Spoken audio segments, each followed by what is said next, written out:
Okay, hello, hello, hello. Let's post the announcements.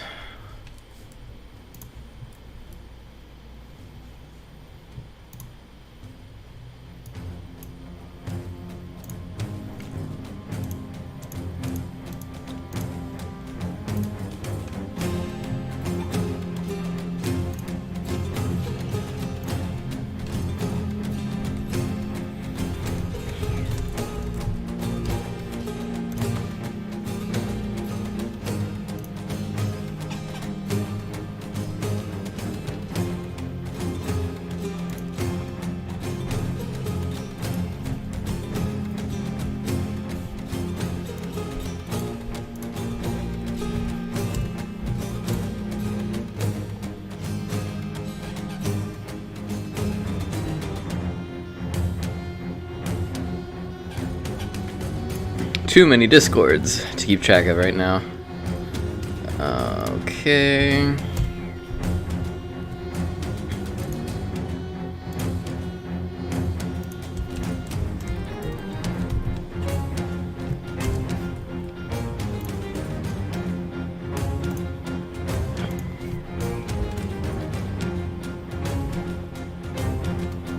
Alright. I think we're good to go. If anyone can hear me in chat, let me know. I appreciate knowing how my sound levels are, since I don't usually check it on streams. I need to start doing that a little bit more. Hello, hello, hello. Good morning from the Americas to everybody. These guys are ready to go, so let's go ahead and load in.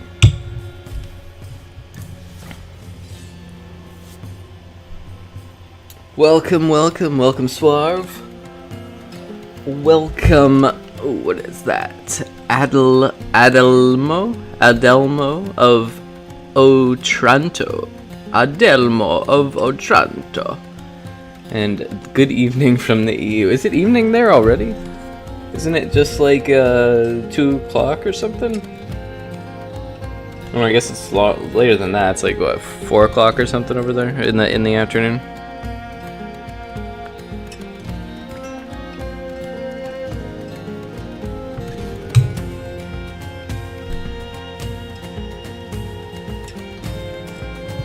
Alright.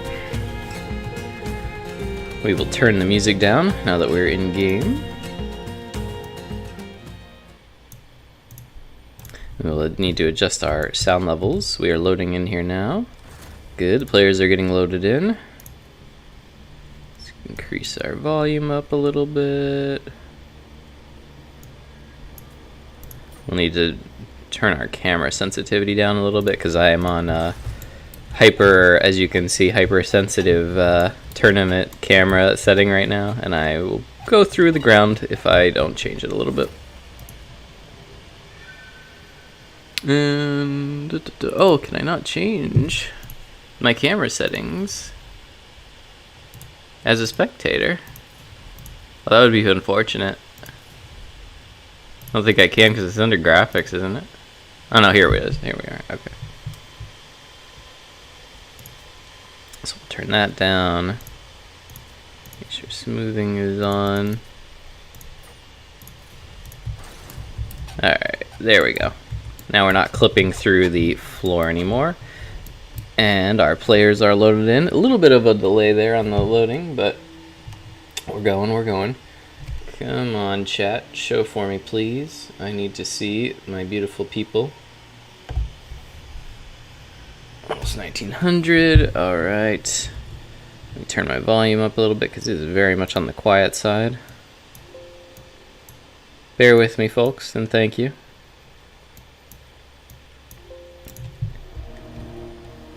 Alright. So, we're going to have a beautiful Norska versus Bretonnia game. We have Valkanos over here as the Norskan player, and we have Mr. Ludwig. Both very good players. Very much respect both these guys in tournament setting. Got to play my hardest whenever I see these guys. So let's go over the Norskan army first. We got lots of berserkers here. We got some Vermeer. We got Throg. We got a Deathcaster. with Spirit Leech and is that Soul Blight? It is Soul Blight. Interesting.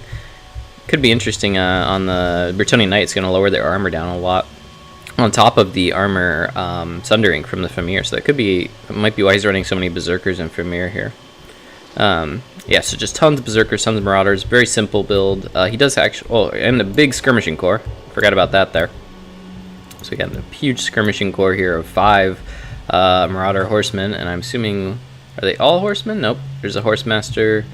And there's a Horsemaster, so 2 Horsemaster, 2 Horsemen. Start when ready. When you are ready. And leading the forces of Bretonnia from Ludwig, we have Captain Leonque. In the sky, we have a Heavens Caster with Wind Blast and Curse of the Midnight Wind. Bunch of, actually not many peasants, only 2 peasants, some men-at-arms, 3 archers, one of which being a Pox Arrow, Trebuchet, and then we have Fleur de Lis, Companions, Knights of the Realm, Knights Errant. So a lot of cav, not much infantry in this Bretonnian forces, which could be quite bad considering the amount of infantry that that Volcanos has brought. The Bretonnians are really going to have to throw their cav in there to slow them down. They do have this nice high ground position with the Trebuchet and the archers. You can see that the Marauder Horsemen are taking a lot of damage already. Trebuchet is focusing in on the Marauders here, doing quite a bit of damage already. We have our Horsemen circling the flanks. I don't think he's seen these Bretonnian cav units yet. They're still hidden in the forest over here. So let's see how this plays out as the Norscan player continues to move up. A nice Wind Blast coming in. Doesn't do too much damage. I don't know if it wasn't overcasted or if it just didn't clip it. I mean, it knocked a lot of models over, so I'm guessing it just wasn't overcasted. Unit of Marauders still taking a lot of damage, but the Berserkers are pretty untouched at this point. The Horsemen are still waiting on the flanks, being very careful here. These 2 Horsemen are trying to get around to the back of the Trebuchet, I would say, and now the Archers are starting to focus in on the Berserkers as they move up. I need to adjust my zoom speed after this. Alright, so we have a big fight opening up at the center here with Throg supporting the Miststalkers. The Marauders get instantly routed off and the Miststalkers start taking a ton of damage because the Sword of Corona is active. They need to pull out of here until these Berserkers get here. Otherwise they're going to be taking a lot of damage from the Companions of Canel as well as the Captain Leoncoeur, King Leoncoeur. Throg's not even in there doing damage right now. This flank obviously going a lot better for Norska, and the Horsemen over here doing fine at kiting.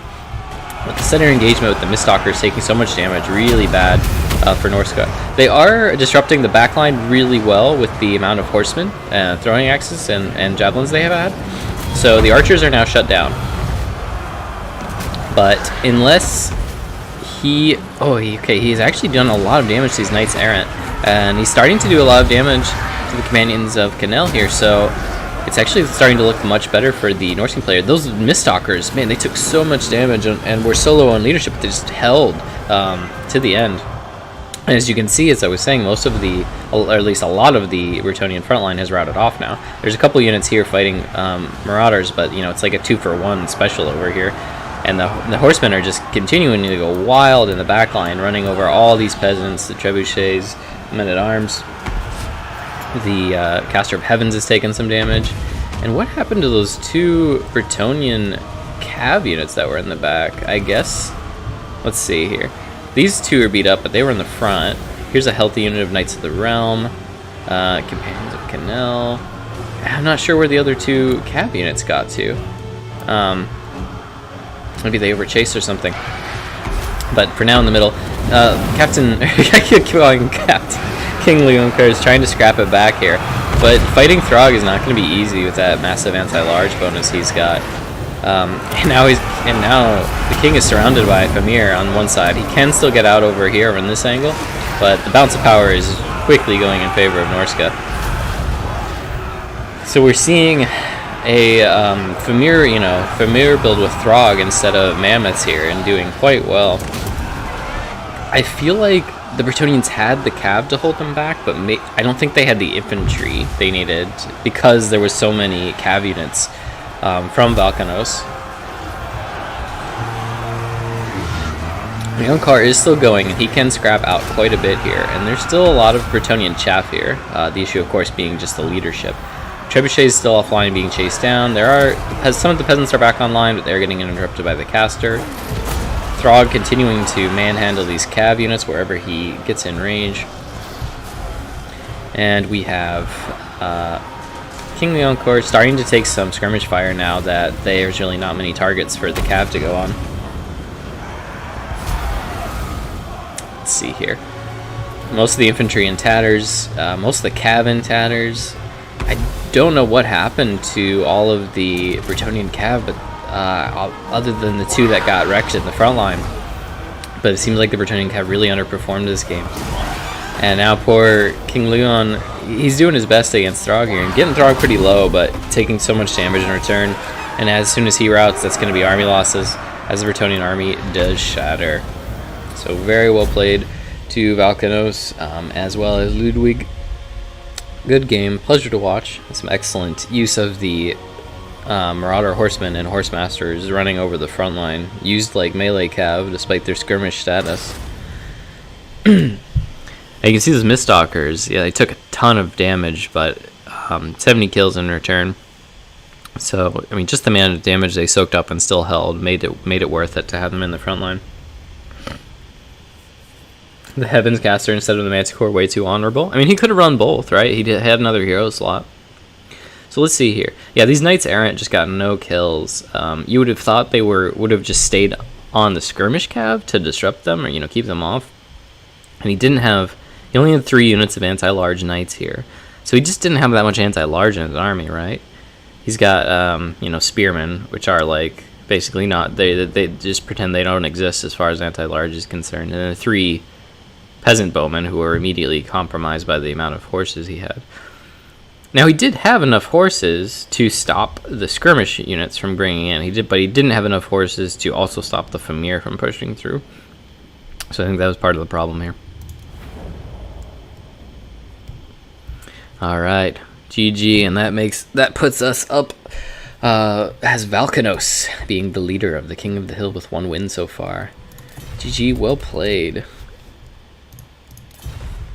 Let me know how my volume levels are, if the game is coming in a little too quiet for you guys, or if I'm coming in too quiet, please let me know. And we'll get our next player in here, who I believe was gonna be Xiphos. I don't know if he's ready yet. I will see. Where's that King of the Hill channel? Actually, oh no, Xiphos, he's had to drop out. I'm sad. Alright. Announcements. Alright, well, let's see who else we can get in here next then. So if Xiphos has had to drop, then we'll see if a move hacker is around.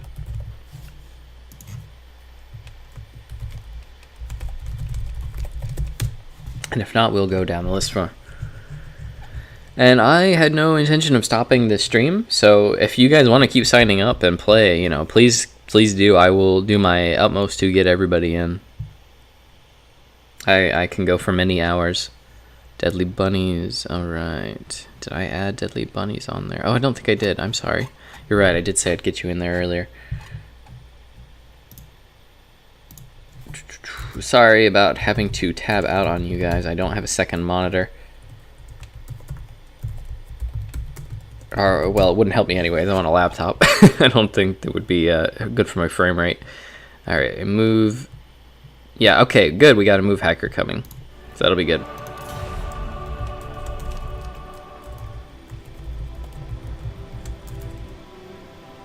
Opponent will be a move hacker. The dreaded Dowie main himself. Or theirself. Alright. Let's pick our next map.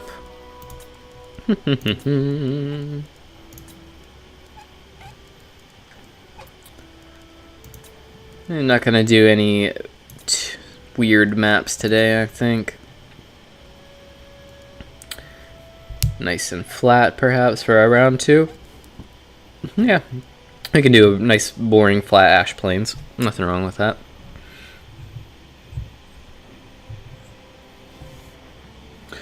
Well, I don't think the Heavens Caster is necessarily a bad call, you know, because you can win Overclass Wind Blast on Berserkers. You can even use, like, maybe Thunderbolt or on monsters and things like that. That might be a little bit of a stretch, though, just because it takes so long. But, yeah, I mean, you could bring double caster, right? You could bring Manticore Summons and Wind Blast, and that's a pretty good combo. I know Falcon does that a lot when he plays Lizardmen into, like, Empire, for instance. Hey, Lux, how you doing, man? But yeah, that was a really nice game to watch. I really enjoyed the army composition from Valkanos, and I did like yours too, Ludwig. I think it just needed some more infantry or more cav. It was just lacking something. Do you feel like it was lacking in any frontline pressure, or do you feel like you just basically didn't have enough magic support?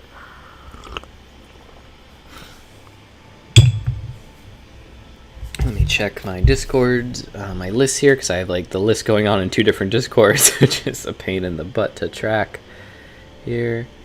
Team Shock's not playing. Okay.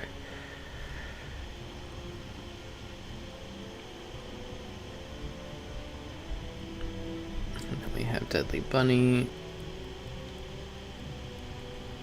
Got it. Oh, I gotta take people off the list that aren't there anymore. I'm sorry that Zyphos wasn't able to make it. I was looking forward to seeing him play.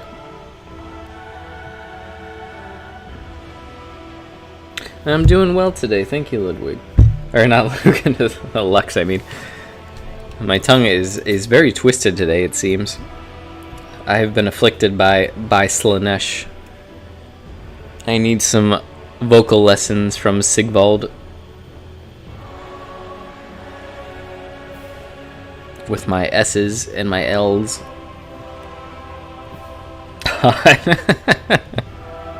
don't know about that.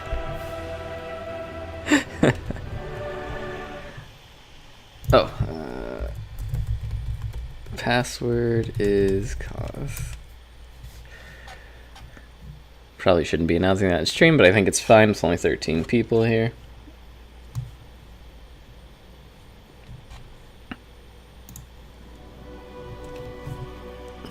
How's everybody doing today?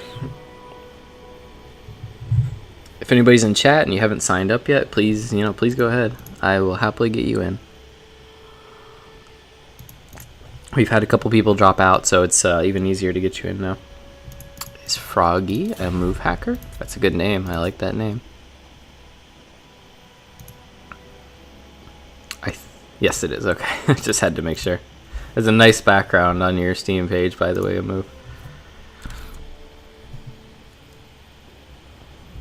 TK, Bandawi, and High Elves. Alright. Alkanos with his picks. A move will respond. Already with the dwarfs on there.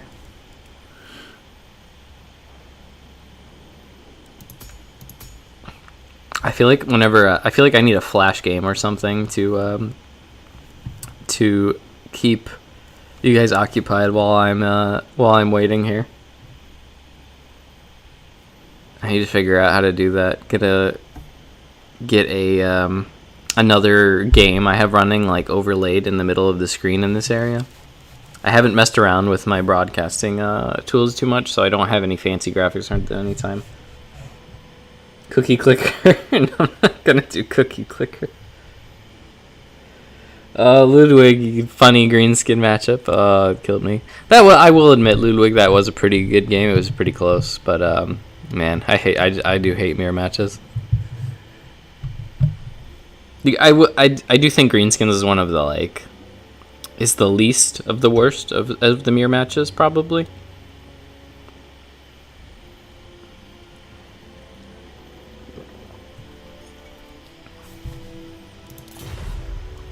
VP. Alright, so we're gonna have an undead matchup here. I actually enjoy this matchup a bit as a Coast player and a Tomb Kings player. So Tomb Kings versus Vampire Coast on the Ash Plains. Very very good map for this kind of matchup. Dowie versus Dowie. I think that's the match. That's the mirror matchup I've done the most, Lux. Dowie versus Dowie.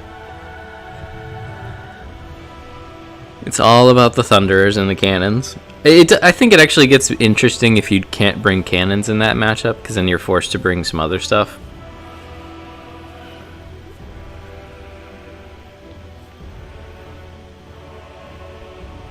That's the only one you like, is the green skin mirror matchup. I can understand it. I definitely shouldn't have done it. I was trying to punish you, like I said that time. I was like, this guy wants to... Oh, he wants to take away one of my picks by taking the mirror match option. Well, I'll give him the mirror match option. I didn't think you'd actually like it.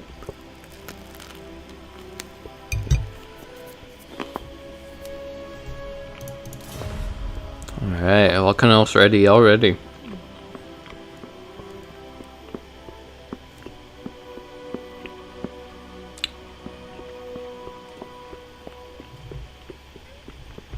Has anyone messed around with the streaming software to see if you can get like another game active here? Because I know Anticity will post video clips on his stream. He's a very nice setup that way.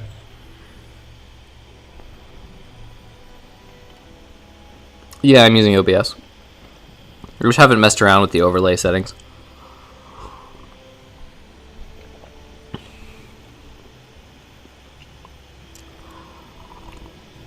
I don't think I can adjust my scroll speed in game either. I think I have to do it out of game.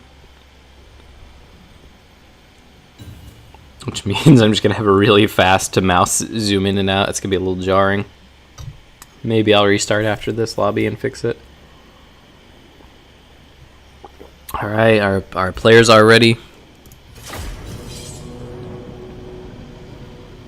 Ready up again when you have a second, Valkanos. There you go.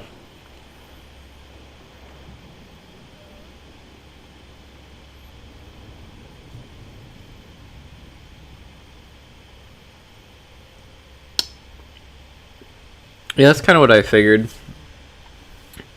And you just have to get a hotkey set up on your overlay windows and stuff. That doesn't sound too bad, honestly.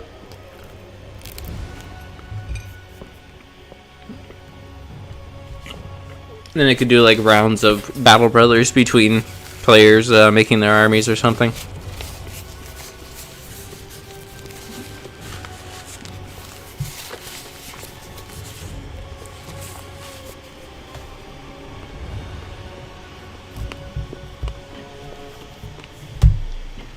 Is the music still a little quiet for you guys? I can definitely turn the volume up higher.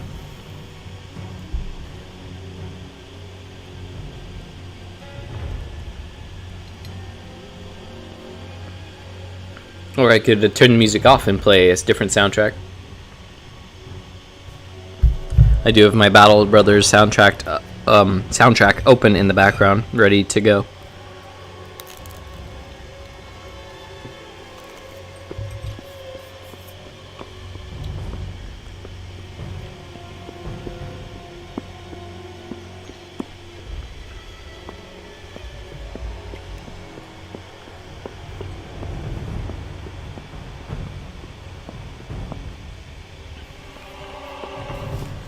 Unfortunately, our load times are a little long today.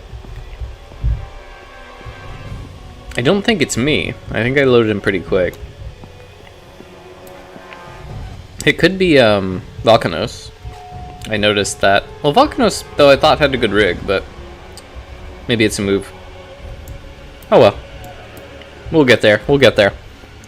Hang on. Hold. Hold. There we go. We got our overlay. Let me see if I can adjust that. Yeah, I can't adjust the scroll, my mouse wheel speed in game. I need to do it out of game. That's okay. Let me try this. No, yeah, it does not do it. What was it? Page up, page down. Yeah, that does not do anything.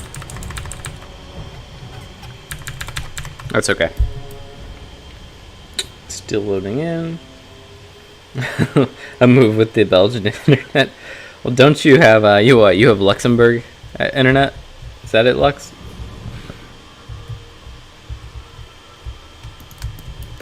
Oh no, my keyboard. It's not responding. Come back. What happened? What happened? What's going on? So many tech issues today. Did I change my control without realizing it? That would be so bad. Where's my camera up?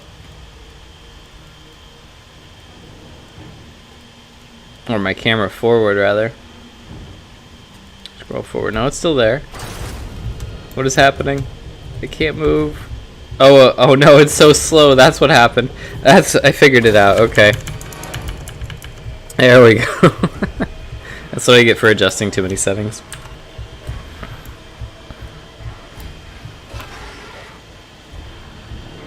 Alright. It looks like Valkanos turned his army around here to gaze off into the sun. To be inspired by the solar deity, of which Nehekar worships, I'm sure. So, looking at the armies here, for Valkanos, we're going to have a front line of just skeleton warriors and spearmen, with at least one tomb guard. I'm guessing two. Yep, two tomb guard, and the rest just being skeleton warriors.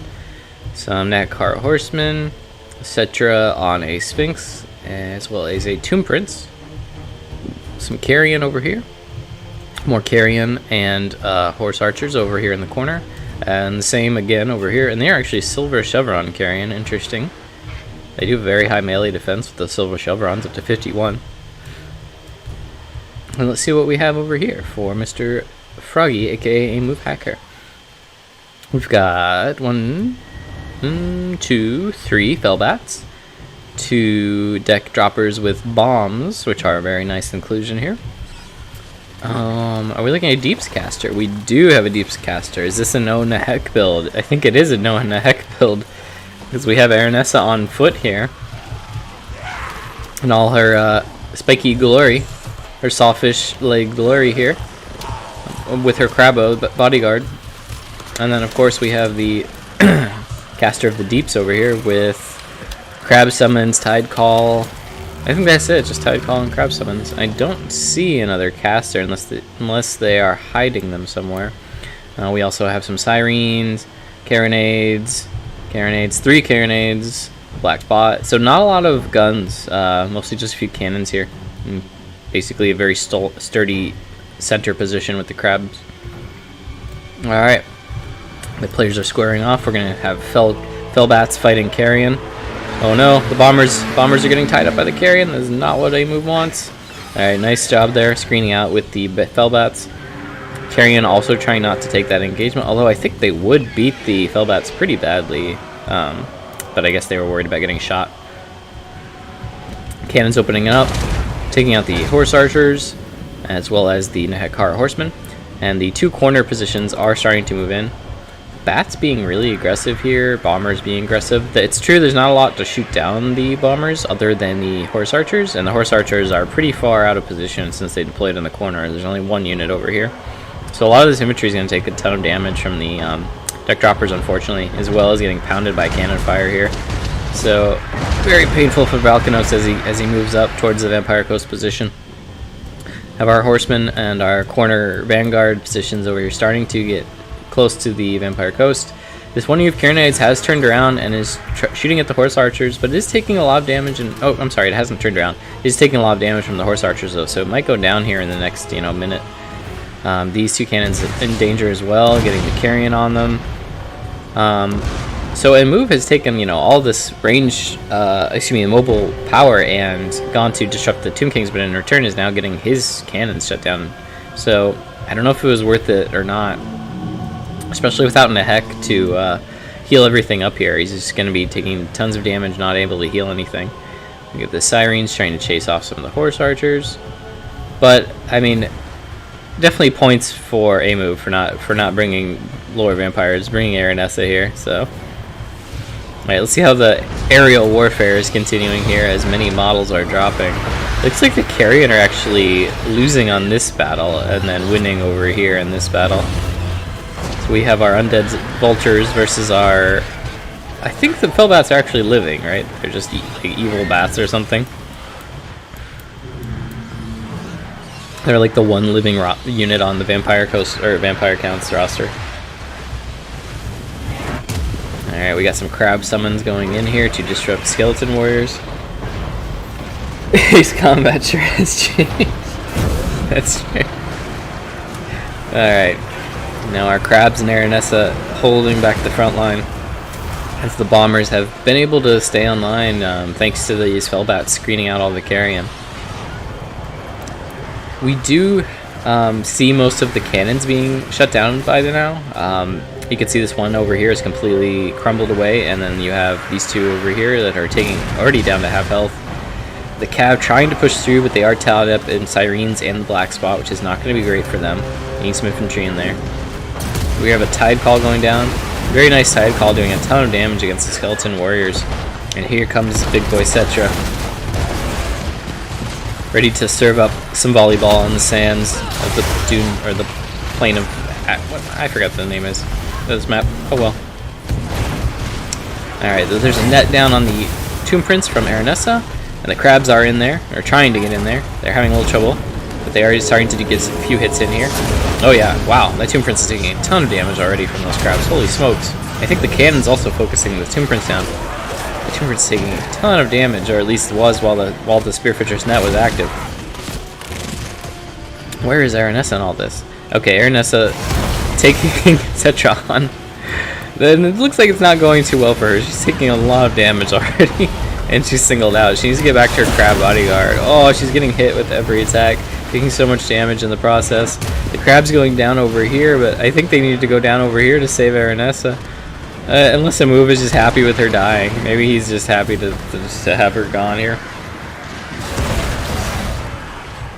Oh, I said Vampire Counts, not Vampire Coast, Zaki.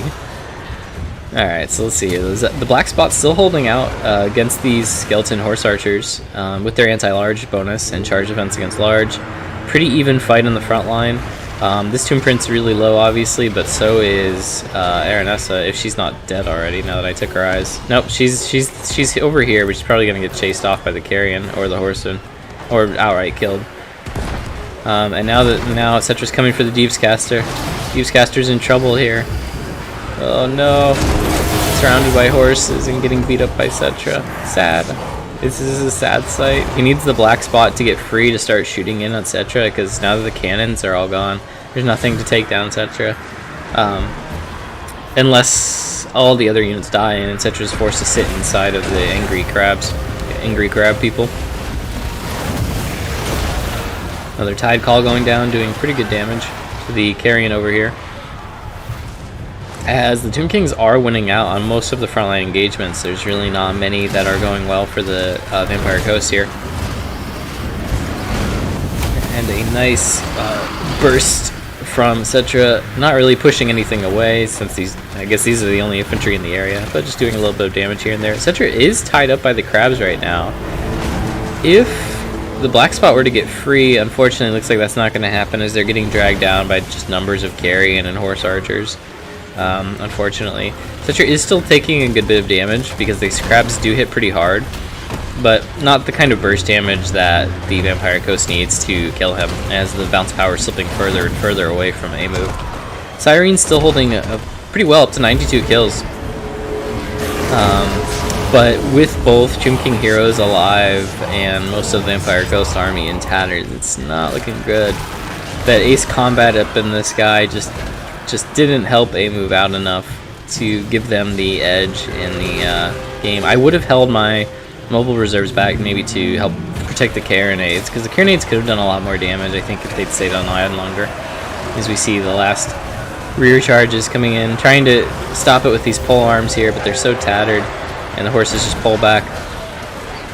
Lamprey's Revenge, showing just how strong they are, even after their price increase many months back. They've been fighting all game, only lost 2 models, and at like 60% health.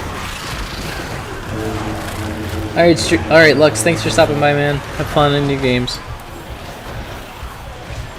And at this point, I think the writing is on the wall for a move, but a very valiant effort We will look over the poor dead Krabos as they are, well, dead again. I like the Ushapi. They're snuggled up to them, etc. And the rest of his army of carrion and horsemen to finish off what's left of the Vampire Coast force. Very well played. Very good tribute to No Heck November, move. I give you a clap for your very honorable build. It was a pleasure to watch the Krabos in action. And poor Aranessa, though. Poor Aranessa. But yeah, the 4 Silver Chevron Carrion cleaning up. How about that? A little bit of an unusual pick here. I really like it. I really like that. And most of the Tomb King infantry was worn down, but the Tomb Guard were still going healthy. It just didn't. Obviously, the Vampire Coast player just didn't have as much infantry. Those poor Carronades. Only one of them. The one did get 2 chevrons, but the other 2 I think got shut down pretty quick. Good game, well played to both players.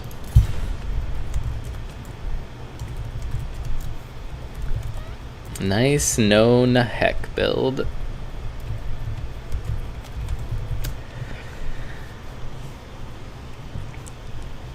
If only we'd had a Vangeist Revenge, that would have turned it all around. Am I right, move?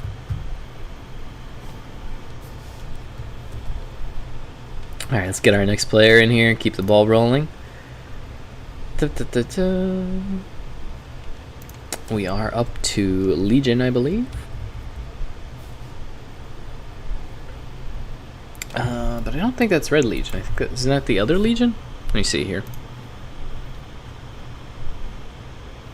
Sorry for having to tab out while I get the players in. Where's my other Koth channel? There's so many.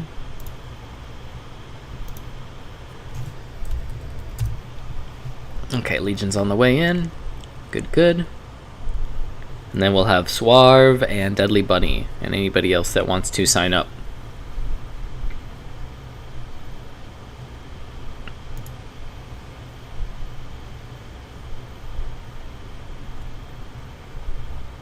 And if I missed anybody, please let me know. Obviously, Sifos or anybody else wants to come back in, you are more than welcome to.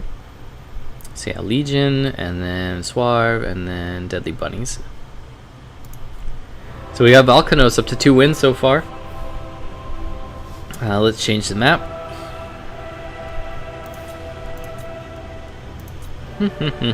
What map to do for these fine players?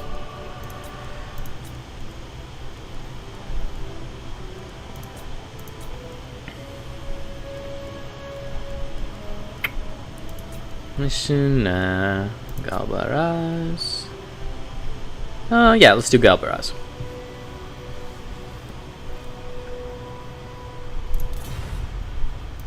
Battle of the Cairns?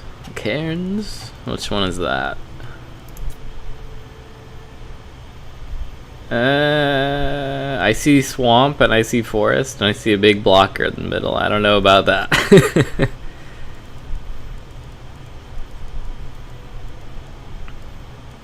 If you want to do a map with some terrain, the map that has the terrain that I like is Tower of Hoeth.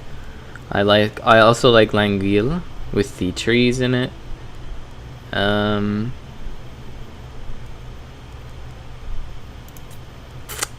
There's a couple others. I'll need to get a map list going at some point. Yeah, poor Aranessa. Oh wait, like Forgs. Oh yeah, I do like this one too. If you like a map that has terrain on it, it is a little cancerous.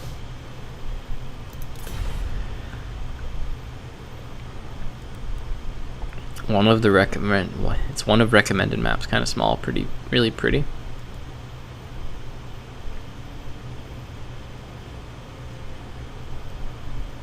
Falconer's just waiting for me to make up my mind on the map here. See, this map might be a little too crazy. It's with the this area up here is like the only part that sees battle. You almost never see anybody moving through the watery parts. You could try it. I don't know. Should we try this map? It might be a little bit much. We'll play it out. We'll see how it goes.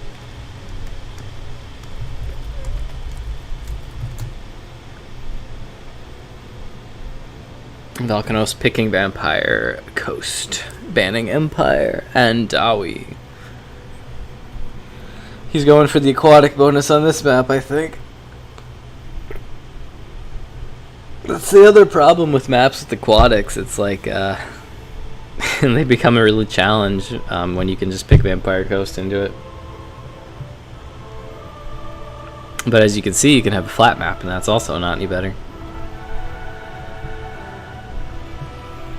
Clearly, we need a Swamp People DLC for Empire, and just give them or just a Swamp People DLC for everybody. Just give everybody aquatic units.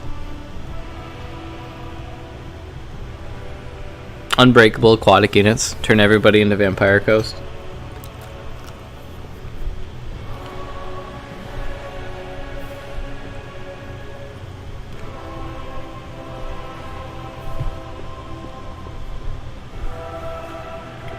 Hey, Move, what you should have done is had Queen Bess and then just had Aeronosis sitting on top of Queen Bess, just like protecting the crew no matter what. The Queen protecting the Queen.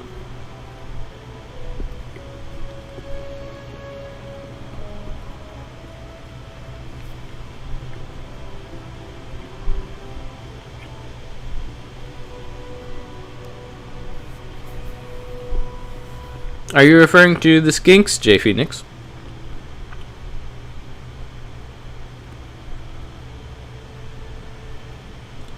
Wait a minute. Didn't I have you? Oh yeah, that's right. I had you up first, but your cat got sick, right, J Phoenix? That's why you had to drop.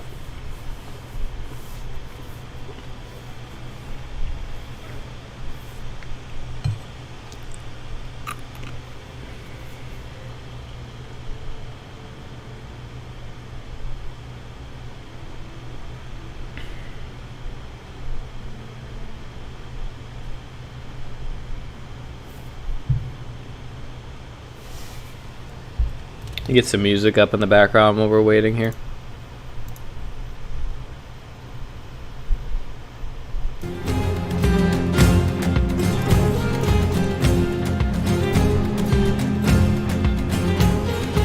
I'm so sorry, man. I hope that your cat's okay.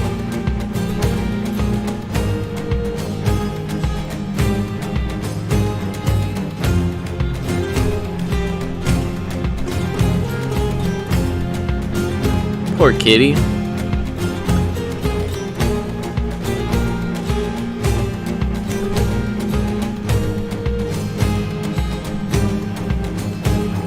And don't worry about it. I've had so many people drop already. I had Wicked dropped, Zyphos dropped, you dropped. I think somebody else had to drop too. Alright. I think our players are ready. Let's get this going. I'll keep the music going while we load in.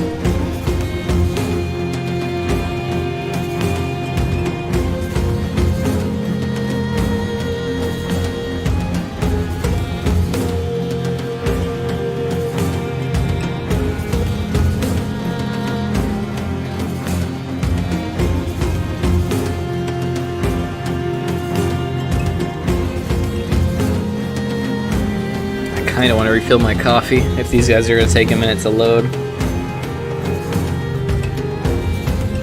Judging. Ow. Ow. Judging by the last one.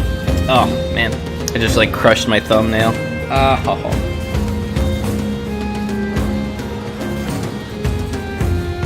Alright, I'll be right back. Oh, they loaded in quickly this time. Never mind. I will stick around then.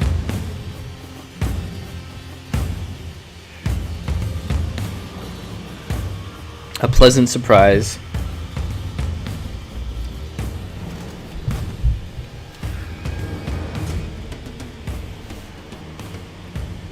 Alright, so going over the armies. We've got, oh, I like this mortar placement behind this ridge, that's beautiful. So 2 mortars from Valkanos over here. Deathstreak Terrorgeist with Luther Harkon. The best lord in the game, probably. Or at least best combat lord. Now let's turn the music off.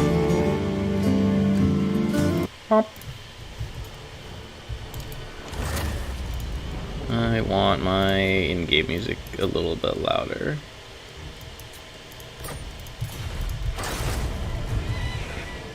We've got deck droppers with handguns, deck gunners, handguns, and okay, only 4 handguns. But we also have the deck dropper handguns, deck gunners, vampire caster. So no, he is going full in the heck here, full in the heck November for us, and mortars. They are not going to be behind this ridge over here, which would have been great, but instead they're going to be deploying in the water. And then for the Tomb Kings, led by Legion, we're going to be having the Screaming Meme Catapults, the Boshopti, the Nekar Horsemen, Carrion, bunch of Nekar Horsemen over here, front line of Spearmen, Skeleton Spearmen, and yeah, a much heavier range investment this time than the last Tomb Kings build.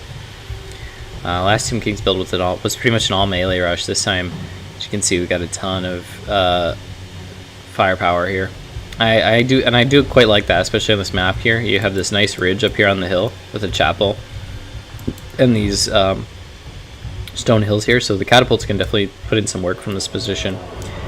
They do have some nice range here, and it looks like Volcanos has actually given up the swamp position. Either he was afraid of taking the fight down there, I don't know, but he's given up the swamp position. He's gone for the hill instead.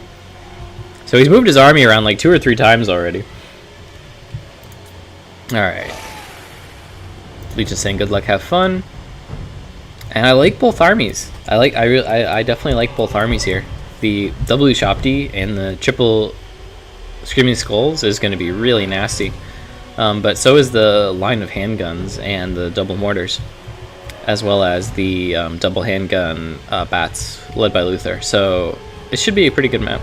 Luther, of course, not even deigning to look at the enemy, has his back turned. Alright, battle is now underway.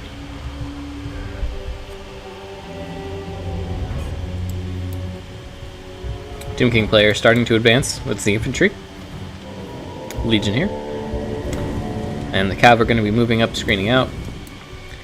And from the Vampire Coast player, the Vampire Coast player pretty much has to move up here unless they are happy to get shot to pieces while their mortars give some counterfire back. But this range fight, I think, is gonna favor the Tomb Kings. Take that off. And the Screaming Memes are surprisingly effective against Vampire Coast infantry. Not crazy, but considering their cost and splash, you know, it's pretty good. They can also get the lead to crumbling pretty quickly since they have the leadership debuff going on. And these Cav just staying in the forest over here. I think maybe they're suspecting some kind of dogs coming from the trees. And over here, we're just again flanking, trying to secure the flanks. Volcanos is not going for any flank play this time. He is just going straight up with guns and infantry and bats and Luther. Nothing fancy here. And you can see the handguns already almost crumbling here in the middle position. And we also missed 2 units of bombers here, which are going to be very dangerous units once the front lines do engage. Now, the Boshopti are starting to open up and doing a ton of damage to these handguns already. Holy smokes, they're already down to half health, already wavering, almost crumbling. Yeah, those Boshopti are just being super nasty right now. And that's why I think you need Boshopti as well. If you're gonna, like, you can't just have catapults, you need to have Boshopti or archers and catapults. You need the double range threat. Bombers taking a lot of damage, down to half health already, they're crumbling. And yes, the Skeleton Spearman line is taking a lot of damage, but they only need to hold. The the Tomb Kings do have the hill, since the Vampire Coast were forced off of their hill. They do still have the mortars back there firing in on the front line, as you can see from the firing arc. But again, with the Tomb Kings' range firepower superiority, they should win that fight in the long run. Horsemen going in here, ooh, and they went into a nasty crossfire. They tried to get on these handguns here, and they have gotten in, but as you can see, they're taking a ton of crossfire from this other unit of handguns. So I don't think this was a very good cav charge by Legion here. Over on the other flank, the other cav are just being used to cover the flank and peel off. Boshopti continuing to fire in. You get a unit of skeleton warriors in from Archon the Black, which is very nice. They need to be engaging there. If anything, it would be even better to have them absorbing some of the bomber fire, but bombers over here are taking a lot of damage already. When we have some Carrion coming in as well, they will probably be disrupting them. Carrion, if they do go and disrupt the bombers, they're going to get shut down by the handguns pretty quickly, though. He needs to send all these mobile units in all at the same time. If he doesn't want his Carrion to get shot to pieces, you can see the order has already been given on the handguns to start targeting them. Luther Harkon starting to come in here. He's taking a lot of Boshopti fire. But almost all of the Tomb King's, firepower. I love that. I love the spread over here, by the way, with the catapults and everything. Tarkon is starting to take a lot of damage here. He's getting Spirit Leech down. What does he have any upgrades or anything? No. Doesn't look like so all he has is Hornswoggle. So he's pretty stripped down here. So it's very, very even. Slight balance of power for the Tomb Kings. And here we go. Very nice.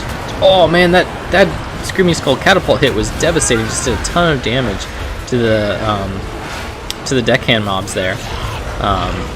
The Carrion going in and shutting them down. Yeah, so those handguns are now shut down. Boshopti summoned in the back line, shutting down this other unit of handguns. Screaming Memes and the Boshopti raining in and dunking on all these handguns here. And this is what I was talking about, that range superiority as well as the hill bonus. The Tomb Kings are really making it difficult for the Vampire Coast to advance, even though they have the gun line.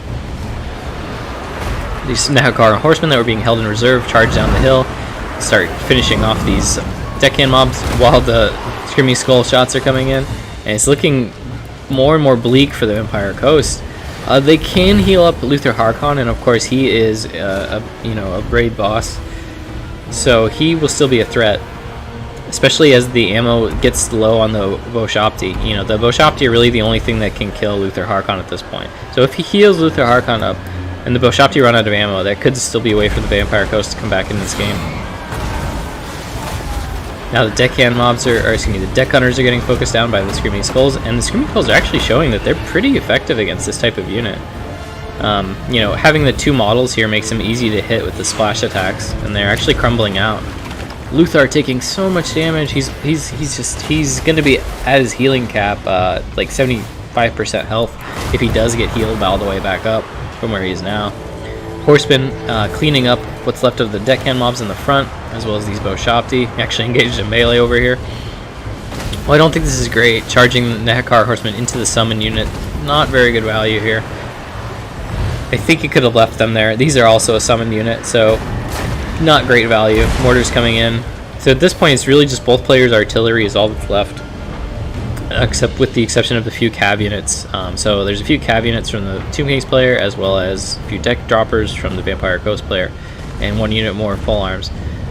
And while I did think this was looking good for the Tomb Kings, I am becoming increasingly concerned since Luther Harkon is alive. Luther being alive with these two pole arms is going to be dangerous for the Tomb Kings player. He needs to be using his ammo that's left on these pole arms to kill them, and then he really needs to conserve the Boshopti ammo that he has to kill Luther. As you can see here, wow, he actually tripled Boshopti Great Bow. Holy smokes, I missed the other one. Wow, so he had triple Memes and triple Boshopti. That's a ton of firepower. And now that the Chosen of the Gods are out of ammo, they're just in melee, beating up some deck arms, and they're pretty happy about it. To 102 kills so far, with Archon supporting. So it's going to be a very close late game battle here, as both players not wanting to give up their hill positions. The Vampire Coast over here with the mortars, and the Tomb Kings players back here with the Screaming Skulls. Man, yeah, you can see the power of. I mean, this game definitely has showcased why Screaming Skulls can be really good in this matchup. The crumbling, the good damage, the good range. If you're in a position to bring them, even just one can oftentimes be really nice. This won't be good for the Chosen of the Gods now that they're engaged with the pole arms. But if he can keep them pinned down so the Screaming Skulls can keep firing in, I do get it. The other unit of pole arms is pretty low back here, although it has stabilized and has 83 models left, so he does need to be careful of that. These horsemen are crumbling down, so, you know, at this point it doesn't really matter what they do. They're going to be disintegrating any second now. They might get one last charge in. I'll be surprised if they even make it to this mortar crew over here, though. They do get on the mortar crew. Is it going to save their leadership? Nope, they're still crumbling down. Yeah, they're going to be going down just a few seconds here. We're running low on the memes. So 2 of the screaming meme catapults are offline. This one probably only has 1 volley left. Actually 0 volleys left, so it has like half a volley or something. And the great bow's really low in ammo. Luther still really low. He's even further down on his healing cap. He's just got hit by a spirit leech, getting healed up again. And it's just going to be a super close end game between Archon and Luther Harkon. If Luther... Yeah, I was going to say, if these Spirit Leeches keep coming in, if the Winds of Magic is there for the Tomb King player, I think he's got this. But if not, then Luther can definitely kill what's left of the Tomb King's forces. The nice thing about the Ushabti being left is that they do have the mass to at least pin in Luther and prevent him from killing Archon the Black. Although Luther may have enough ammo to just shoot. Yeah, I think he does have enough ammo to just shoot Archon down, especially since Archon is on foot here. He needs to be... Yeah, there's not much he can do to stop from just being shot. He might even have... Yep, there comes a breath attack. Oh, it's going to be hurt. Oh, yep.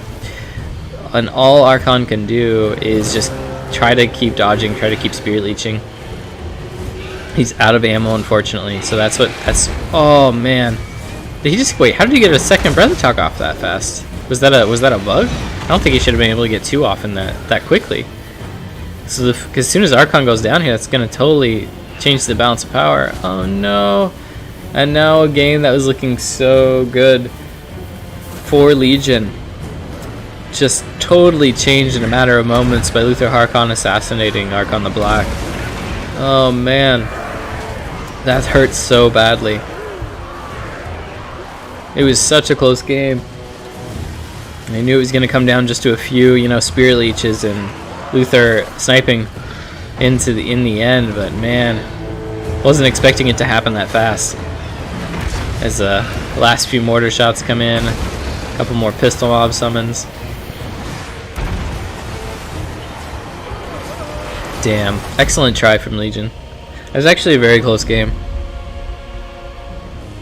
I think you just needed to be a little bit more conservative with the bow shopti ammo, because the bow shoptis are the only answer you have with that build he brought. The only answer he had to Luther. Very good game. 203 kills on the Screaming Skull here, 121, 111, 136 on the Chosen of the Gods, 166 kills, 123 on the mortars. So this was definitely a battle of the artillery. And the Nehakar Horsemen also did very well here. Got a ton of kills. Carrion up to 49. Yeah. Man. Really good game from both players. GG, well played. Very close.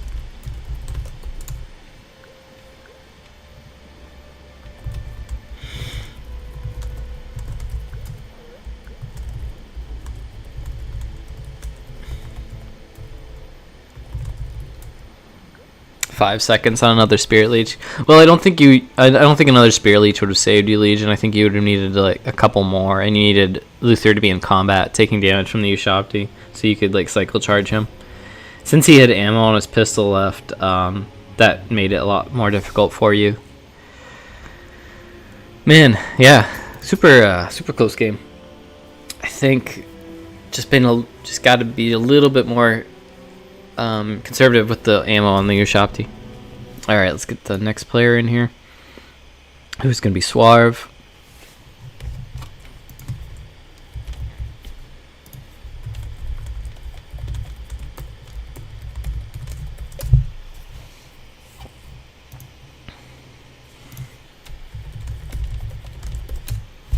Alright.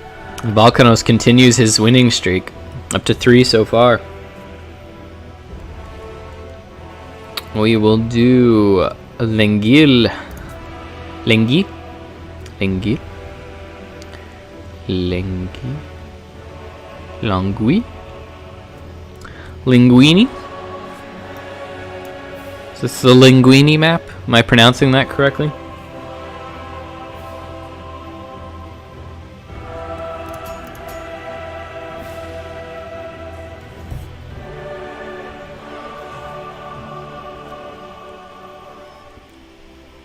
To everyone who's still here in chat, thank you so much for coming in and watching my first King of the Hill stream. Hope you guys are enjoying it. And I'll be sure to do more in the future if you guys do. I might move over to Twitch next time instead of YouTube. We'll see. I'm not sure yet. And here comes the mighty Suave. Also known as... Oh, what was his old name? Because I used to know him by his old name. I like his profile picture. Suave. Suave, what was your old name?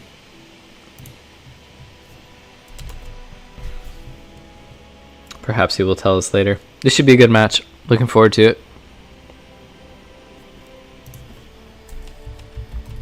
Welcome, welcome. Map is Linguini.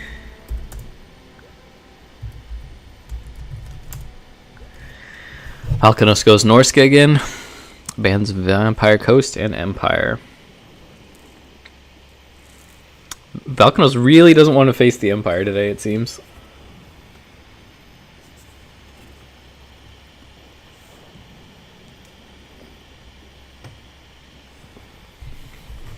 And let me see if we have any other signups.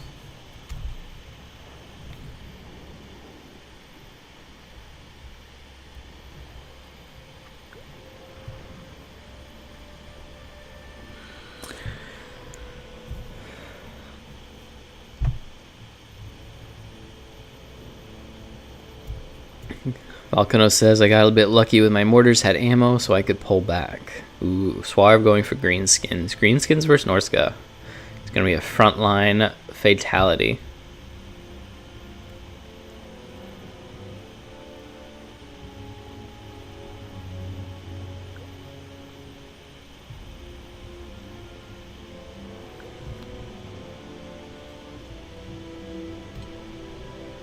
Oh, okay.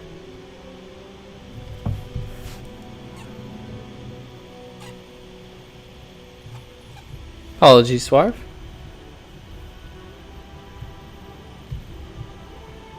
No offense was meant.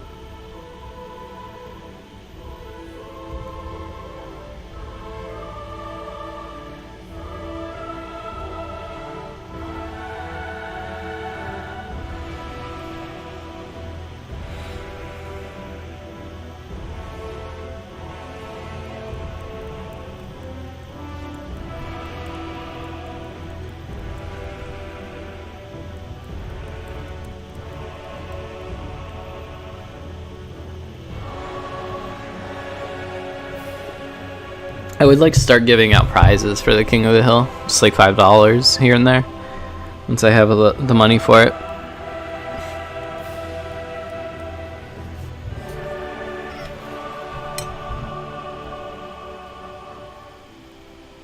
Just so that there's a little bit of something on the line. Help raise the ante a little bit, if you will.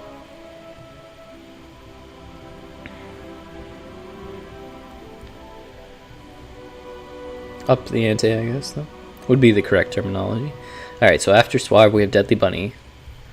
Deadly Bunny!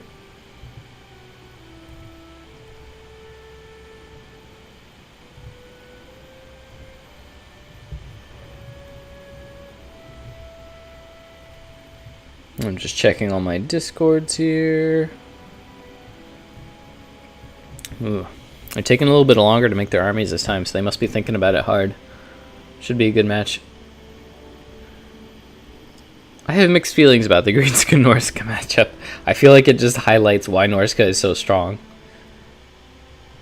And it shows that Greenskins, while being extremely powerful factions, still have some weaknesses.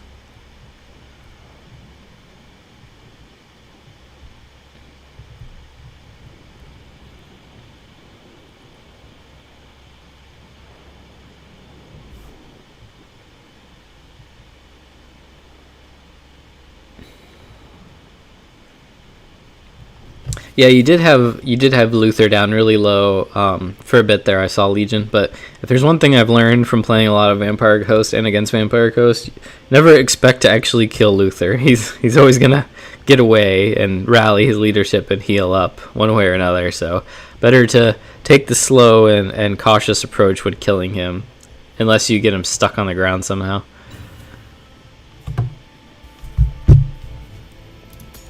All right, Swarb is ready.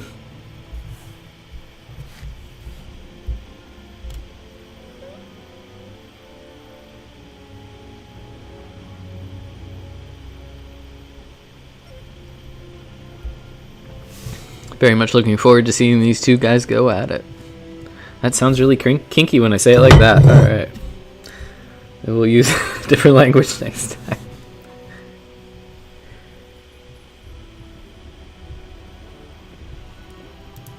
Alright. Let's go. Good luck, have fun. I'm gonna grab some more coffee while they're loaded. Will Swar be able to bring down Valkanos' winning streak? Tune in to find out.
Ooh, I think I see a wild giant and I'm excited.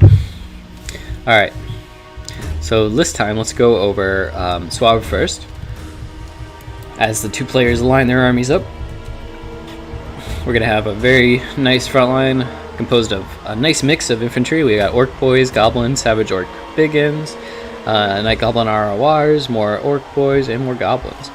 And then we've got a big old thick-bellied giant here, Goblin Big Boss, Skarsnik, and Giant River Troll Hag. So I like the Skarsnik pick for the Night Goblin November here. And we've got a skirmish corps of Spider Rider archers, only 2 of them, so not a lot. Spider Riders over here, and some Orc Boy Biggins over here. So not much skirmish power for the greenskins. Oh, I'm sorry, they do also have 2 units of Orc Archers. So partially skirmish, partially static archer line. So that's pretty good, so that's pretty solid here. And then looking over at the Norscan player, we've got Wolfric on the Mammoth, of course, with Hunter Champions, Stand Fight or Die, and the Lower Boats, of course. We've got the Mist Stalkers, interesting pick here. Curious how they're going to do. Deathcaster, probably with just Spear Leech. Spear Leech, and is that Doom and Darkness? I think that's Doom and Darkness. Hard for me to tell. Let's see, 2 units of Berserkers, 5 units of Marauders. Wait a minute. 1, 2, 3. These in the back, Marauders? Yeah, okay, just 5 units of Marauders. And then, of course, the Windwolves, because they are a very effective unit in pretty much any matchup. A couple units of Norscan Warhounds. I also have some Norscan Warhounds deploying over here in the corner, interestingly. I guess they were trying to hide in the forest, maybe to ambush potential greenskins, but they're a bit out of position at the moment. Alright, Skin Wolves are trying to get on these Goblin archers, but the poison slowing them down just enough not to get caught. They almost got caught there with the charge bonus, and now they're going to be taking some damage. Unfortunately, with the regen, very hard to pick off the Skin Wolf models in the early game unless you are hitting them with artillery or vindictive glares, things of that nature. Both armies moving to engage in the front line. Orc boys, I think they missed their charge on these marauders. And these goblins also... Okay, the goblins are trying to pull back a little bit. Trying to maybe force a fight here. Ooh, but they might get caught by the warhounds. This flank is not looking good for the greenskins. Lower boats coming in on the orc boys. Oh, it's going to travel through. Oh, it mulches the orc boys. Oh, man, it does a ton of damage to the savage orc biggins as well. And that is why, although the greenskins are good at taking the frontline fight, the Norskins can just kill the frontline with spells and boats. Alright, the greenskins have stabilized on this flank, and the unbreakable goblins are going to be holding up the front.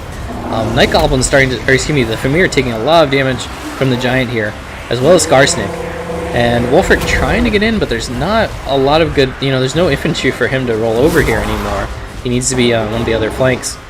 Skinwolf still trying to go after the goblin spider riders, which I think is a mistake here. And it looks like the goblins were able to tie up one against the Skinwolf, which is really good cost for them. The orc arrow boys are still online here. And Wolfric has been hit with the fermented fungi as well as the Leonid Stabbin, and is taking tons of damage. He can't even move right now because he's still afflicted by the fungi. Not to mention the fact that he's hitting like he was forced to fight a giant, Skarsnik, and the big boss. Oh man, and Wolfric's gonna be lucky to get out of here. He's gonna be down to like 2,000 HP if he does manage to even. Not to mention he's still getting Spirit Leech too. We do have a Doom and Darkness going down, upgraded. So this greenskin flank is collapsing to the Nordskin pressure, which is going to leave the archers exposed, especially with the Skinwolves coming in. However, Wolfric taking so much damage. Oh no, and I think he's going to get killed by this goblin big boss here. Huge upset as Wolfric's going down here. I want to catch it before I get back to the action, and there he goes. Oh, absolutely brutal, and very well played by Swab. What an assassination that was! Huge focus fire. I think Volcanos really didn't respect the damage that could come in on the mammoth there. Alright, and the giant mopping up the Miststalkers here, with Skarsnik supporting him. And the backline has been compromised by the Greenskins' backline has finally been compromised by the Skinwolves, but the Skinwolves, they keep chasing after these Spider Riders. I don't understand why they can't catch them. There's no point in it. They need to just stay on and kill the caster, kill the archers, and keep their own caster alive to Spirit Leech down the Greenskin heroes. But at this point, I think it's just too little, too late. That the Skinwolves just weren't in the position they needed to be, and Swarv did an excellent job of focusing down Wolfric. A really good game. Very well played to both players. Aha! So there was a unit of Marauder champions in there. I knew I saw them somewhere. GG, well played. Good game there. Man, so much damage came in on Wolfric so fast. I missed part of it, and he was already down to like half health when I caught it. That was crazy. Very interesting play by the giant there. Ended up working out really well. Usually you see an Arachnarch spider, not a giant, but in this case, I mean, obviously I can't criticize. He played it very well. And I liked the inclusion of the Orc Boy Biggins as a mobile kind of counter to the Skinwolves. Although I don't think they actually ever engaged the Skinwolves. They didn't need to. But yeah. I think Volcanos maybe needed to use his Doom and Darkness a little earlier, or have some other kind of spell. I always like to take Lore of Fire here for the Burning Heads. But, I mean, I could definitely understand taking the Lore of Death as well. Yeah, I don't know. I just feel like Volcanos didn't quite have enough to push to the front line. But very good game. He's still the leader of the Koth with 3 wins. So thanks for playing, Volcanos. Awesome having you. You did really well today. GG, well played. Very nice game. And now we get Dudley Bunny in here. So Volcanos is in the lead with the 3 wins, and Swarb is the rising champion with 1 so far. Hopefully we will get enough players in here to allow Swarb the opportunity to beat Volcanos' record. If anyone, we will need one more sign up at least, or 2 more sign ups if possible. It would be really good to have some more people. Alright. Deadly bunnies.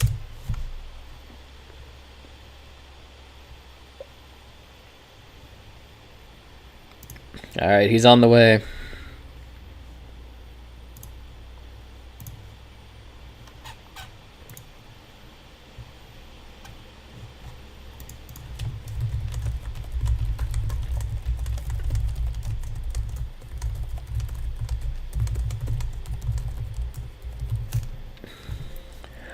Okay.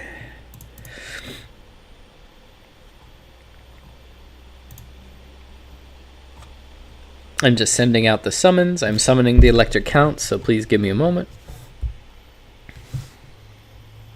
Hey, Raptor. It's going well. How are you? Where is that channel? Okay.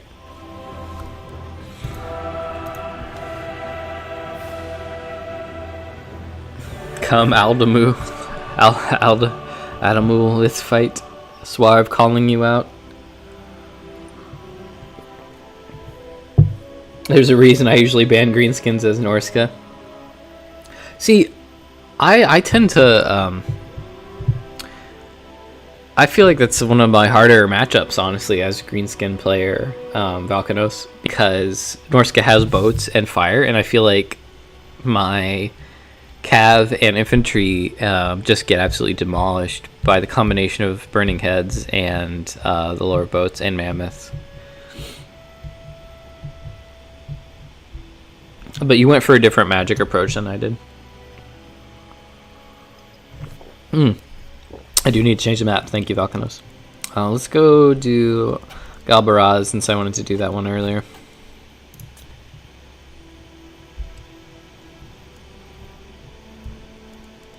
It'll be Galbaraz. I might change the map a little bit here. Or rather, I'm just going to look through maps.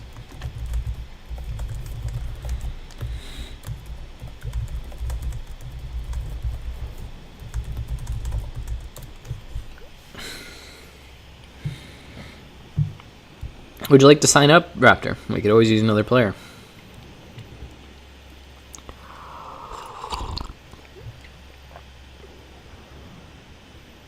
Also, Valkanos, was the 400 HP of Spirit Leech double bow shot? Oh, no, that's something else. Were you chasing? Did you over chase the Spider Riders with the skin wolves? I'm guessing you didn't mean to chase them that much.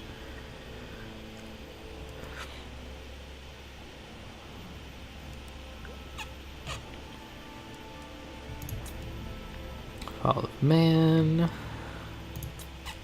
Excavation Site. Oh, I do kind of like Excavation Site. Maybe we'll do that one next. Everrail Ridge. Stallion Tomb. Welcome to Estalia, gentlemen. Empire Unfortified. Oh yeah, this one. That's a pretty good map too. A little bit of variety. Gate, not terrible. Doc Karaz, I do kind of like that one. Colchin Plains, Carnal Valley.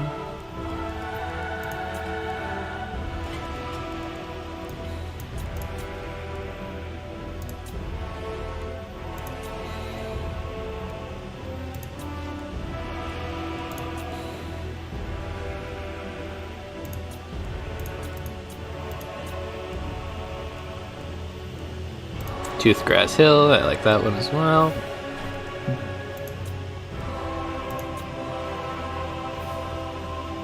Alright, for now, back to Galbaraz.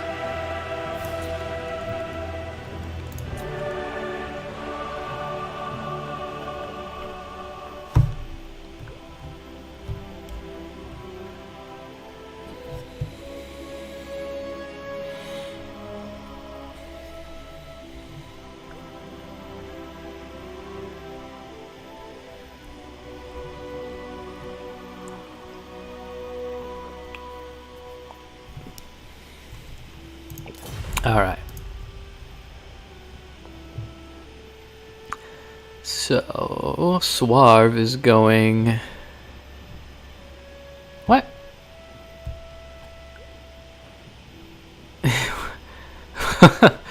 Wait, what? What is happening here?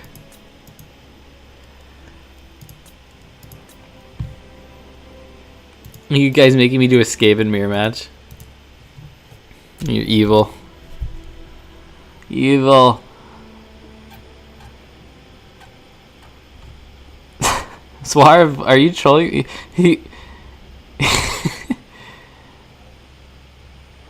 Alright, I get banning Coast, but why would you ban dwarfs as Skaven?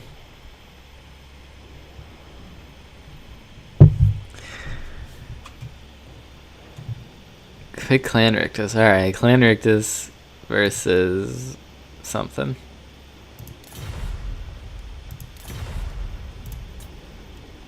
No. Oh well. I can't hide my screen, unfortunately. I didn't have this problem before, but now, unfortunately.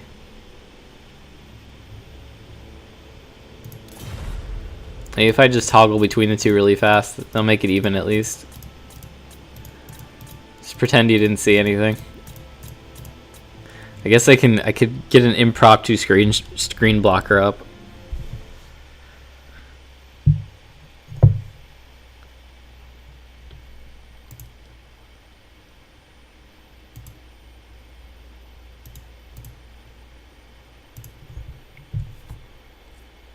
Let me get an impromptu screen blocker up here.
All right, here we go. How's that?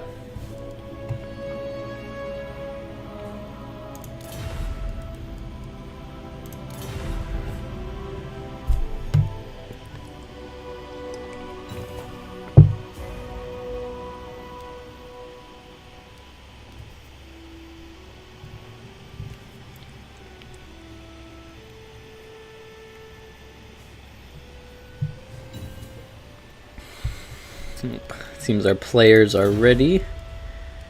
Ready. Yes. Okay. I'm gonna go ahead and take the screen blocker down. I need to set up a hotkey for it. Let's get going.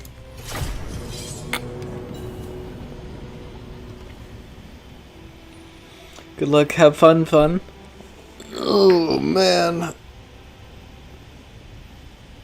I need to make a rule: no mirror Movember.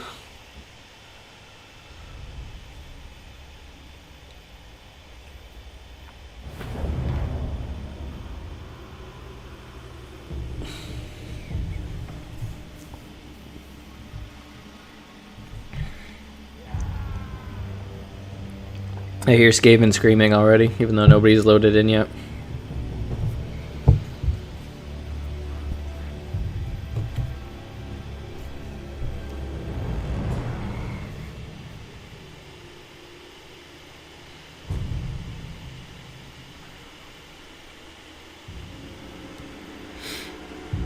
Only mirror match, no Movember. No, that's not what I mean.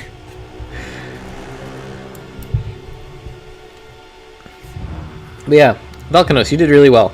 So I hope you don't feel bad about losing that one. You did really well in all your matches, man. If you're still there.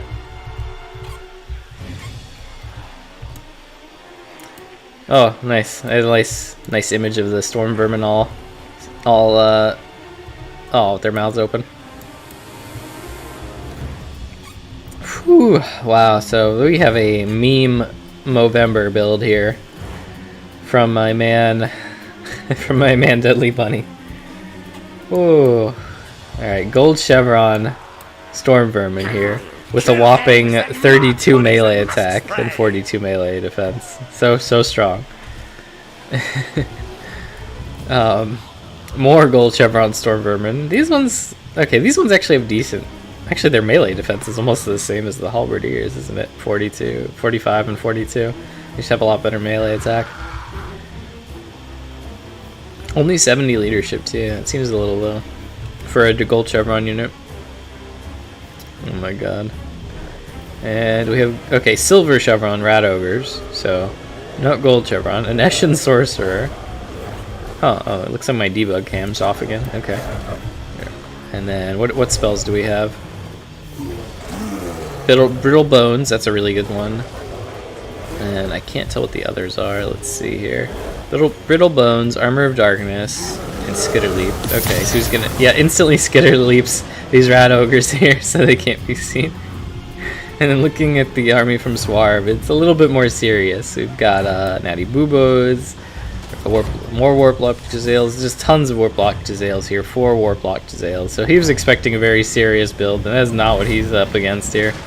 Oh man, the poor Storm Vermin taking so much damage already. Feels bad. We have a Gracier of Plague, Helped Abomination. I mean, clearly we all know which army's gonna win, right? Clearly, this one, led by Tretch Craventail, gonna win for sure. Absolutely. Oh my goodness. This hurts me. Pour all this gold into the... Oh no! And the Rat Ogres have been exposed. The Skitter Leap's no longer on them. They do have the 20% missile resist. Okay, there we go. They have another Skitter Leap on one of the Rat Ogres. Didn't even catch both of them this time.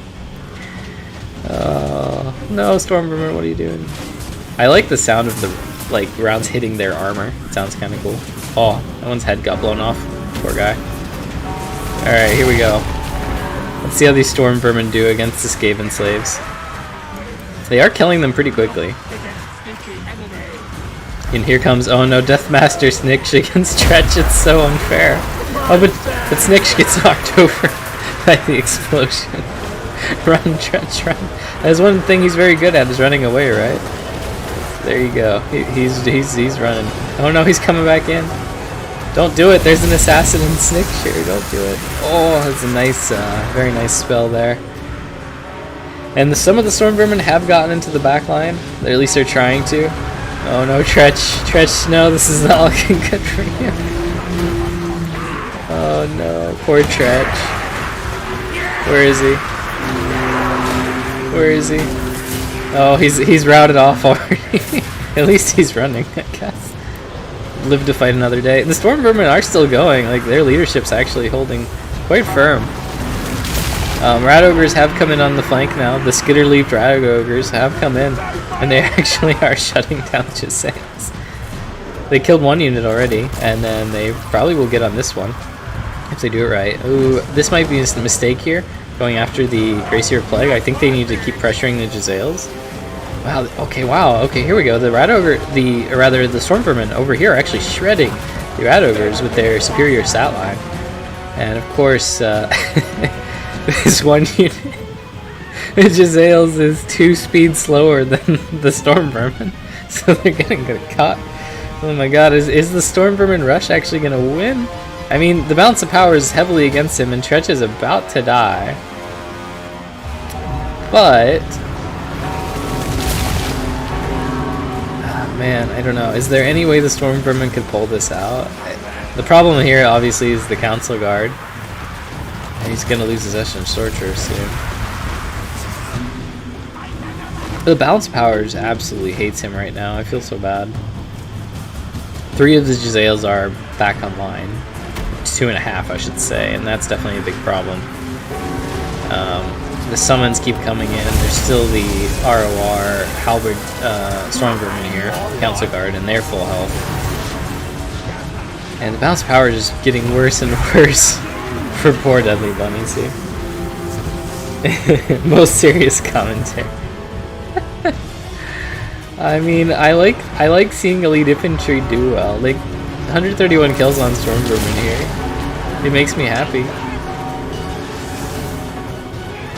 Unfortunately, it looks like the leadership is finally giving out on the Stormvermin, and the balance of power looking bleaker and bleaker by the second.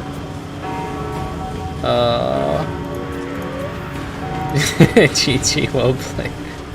Poor Trudge. Oh man. That's quite the army, Deadly Bunny. Gotta give him points. I'd award you the win if the rules allowed me to.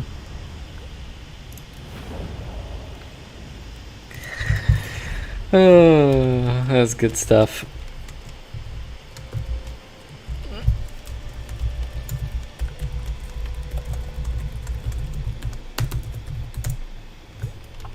Bunny coming in with the memes. Alright. Oh, do we have any other signups here?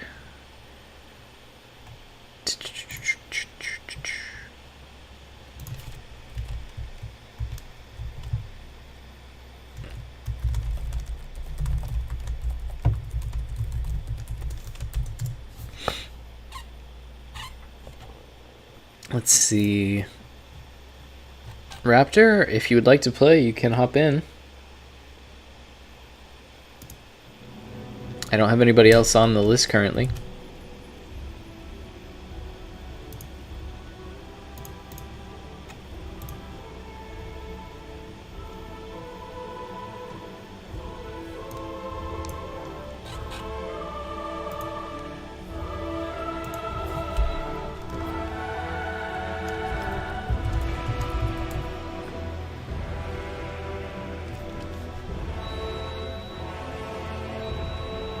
I'm just checking over my discords here. Bear with me as always.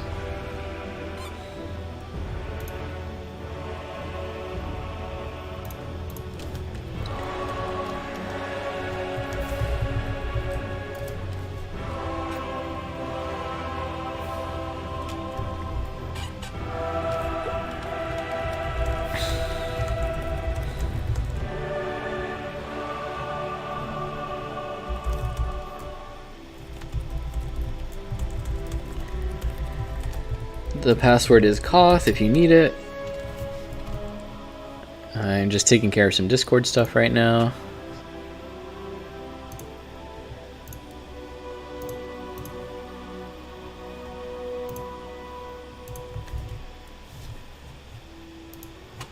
Oh, I don't have access to post in there. It's on. Okay, it's already in there. Never mind.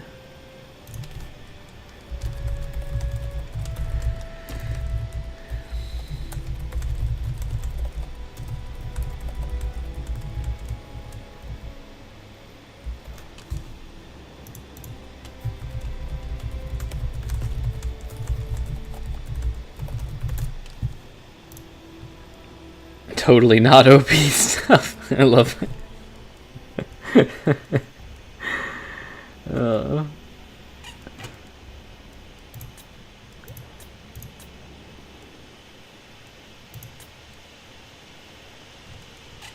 Let's do excavation site.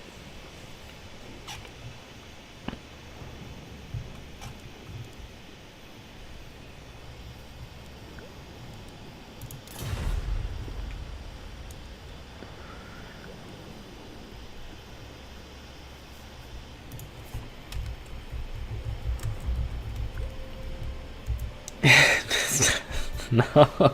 Make Gabo suffer in Movember? Is that what this is turning into?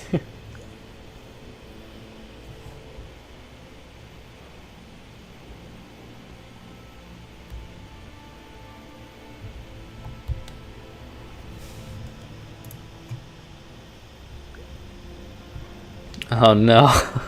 Oh, you can't do this to me.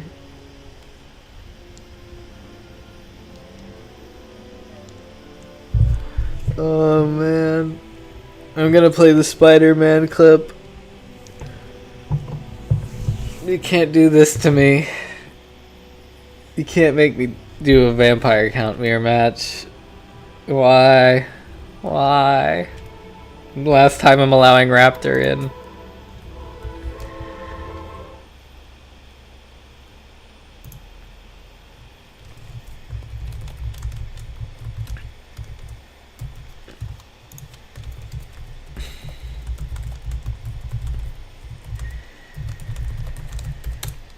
Oh boy. I gotta find the clip now. Just to play it.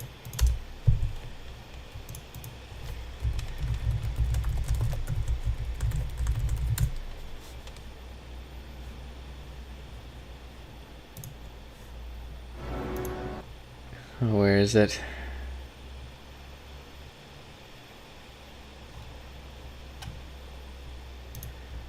I need my Spider-Man clip here.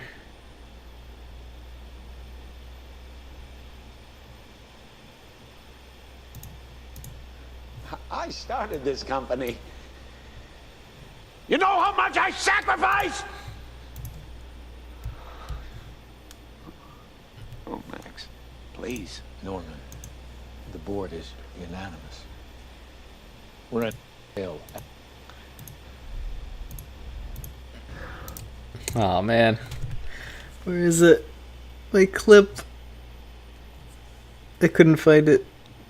They didn't want to watch the whole thing.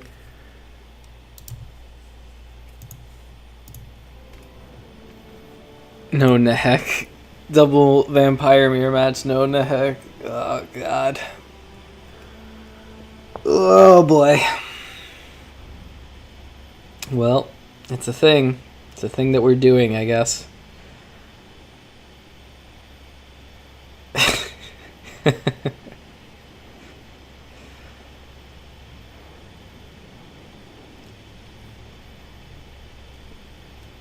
And I don't need the screen blocker right now because the armies aren't displaying for me, thankfully.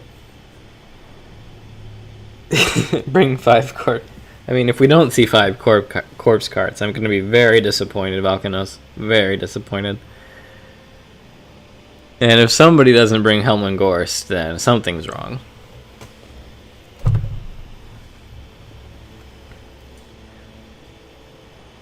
Hopefully we get a Gorst versus Kemmler matchup. I think that'd be the best of all possibilities. Maybe I would also settle for like the Red Duke on foot versus the Vampire Blood Dragon Lord on foot.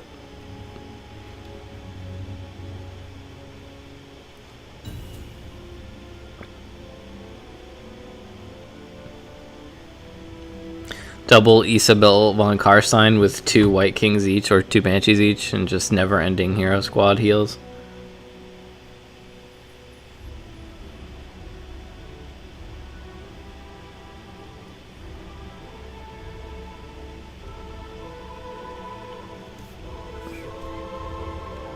Oh my god. Tyrion would be having conniptions right now if you made him cast a double a vampire counts mirror match.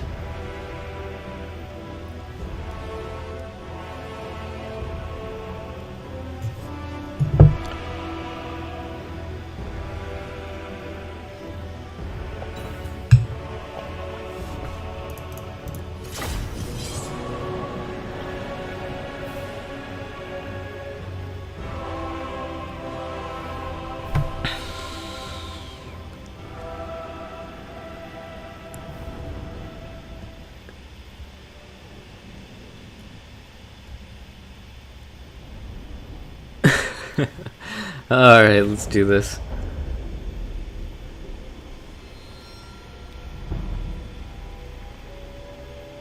It's true though. I mean, you're actually right, Valkanus. Like if you brought the corpse cards with unholy lodestones and the healing, you don't really need Neck at that point.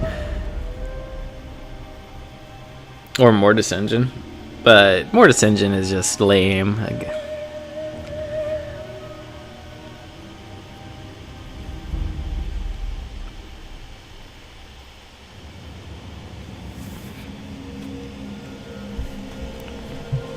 Alright, ooh, I see Vargas. I'm excited. I do like. Oh yes. Oh man. Look at that line. That's beautiful. Alright. Oh, it's beautiful. Alright, so let's look over this beautiful army from Raptor first. We got a front line of Crypt Ghouls, 4 corpse cards with unholy lodestones. Oh no, I'm sorry. 2 with unholy lodestones, 2 with the balefires. 3 units of Vargeist, and 2 Black Knights, one of which is the ROR Barracks Reavers. And also the Red Duck. The Red Duck on foot. He was listening. Nice. Oh man, it's gonna be glorious. Alright, and what have we got over here from Swar? Oh, no, you brought a Mortis engine. That's no fun. Come on. Alright, he's brought a Mortis engine. He at least did not bring Nehek. So neither player has Nehek. We do have Flock of Doom and Manticore summon though. And Storm of the Night. Oh man, Storm of the Night. That's gonna be so bad for the Var guys. Oh, this is such a mean army. We have double Terror guys up in the sky. I would actually like to see like triple Var guys versus triple Terror guys. No magic support, but it doesn't look like that's gonna happen here. And then we have a front line of Graveguard and zombies. So this is gonna be a. You just need to out heal the Mortis damage. How much damage per second does it do? Does it say? Can't. It just says does damage to combatants. All right. Good luck. The Red Duck is gonna have to carry this game on his shoulders pretty hard, I think. That is a blob. That is a blob right there. And Varn Karstein, yeah, okay. Well, if he doesn't get all his Vargeist hit by the Tempest, he might still be able to do some damage. They are gold Chevron Vargeist after all. That breath attack missed pretty bad, so it only did a little bit of damage to them. Alright, the front lines are engaged. Mortis engines beginning its drain the corpse cards. Oh no! No, it missed. It missed. The Wind of Death missed. Oh no! It would have been so juicy, and it missed. I'm so sad right now. Really nice charge from the Black Knights at least. Oh, and there's the Vortex. Oh man. It only hits one of them at least, so there's that at least. Flock of Doom going down. We haven't seen the Manticore summon yet. There it is. And at the very least, the Vampire Counts player Swarv is not going to have any Winds of Magic with the double Balefires, unless these corpse cards do get killed here. The frontline fight is actually going pretty well for Raptor, as the Black Knights are able to do a ton of damage to the Graveguard with the corpse card support.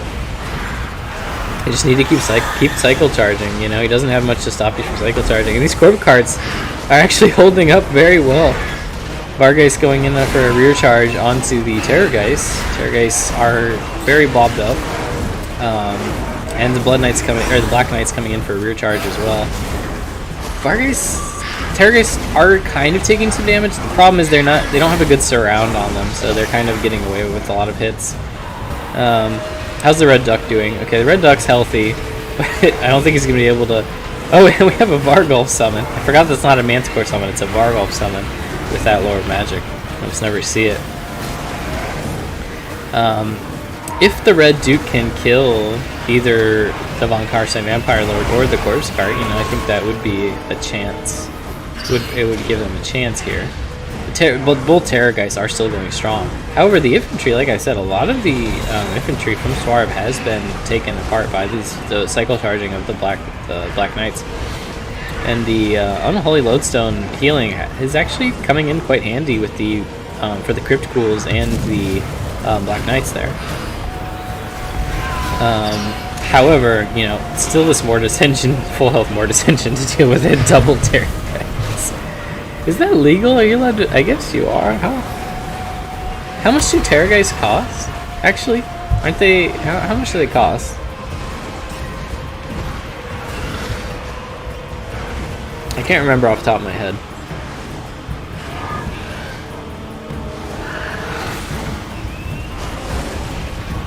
Does anybody know? There you go, breath attack going down on the corpse cart. I think it actually missed. The breath attacks actually missed the corpse cart. But now the Terrorgeists are coming in to finish them off. And I will say, excellent job, excellent use of the Black Knights from Raptor here, doing tons of damage to all the infantry. The Red Duck is still going strong. I don't think he's going to be able to beat the single entities by himself. What the fuck is going on, Swarfest? Oh no, army losses are closing in. I want to see how far the Red Duck would take it on his own. He's just surrounded by like 4 single entities. More than that with the corpse cards. Oh man. What a GG. If that Wind of Death had gone off and actually hit instead of missing, I feel like he had a great chance. The Wind of Death missing was so painful. Oh no. Oh no. Alright, how much? Okay, so there's actually a rule break. So Swar's build is actually legal.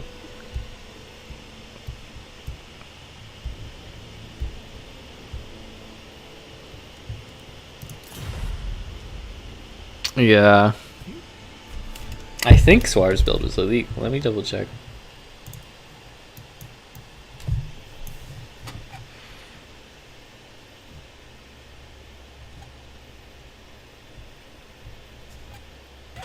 Because the Terrorgeists are 2,000 gold.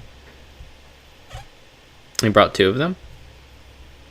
You may not take more than 2 single entity monsters costing 1,800 or more. Oh, more than 2. Okay.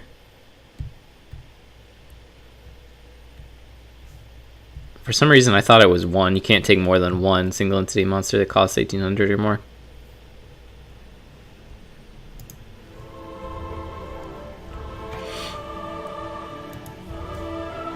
I made Gabo suffer, which is my only goal.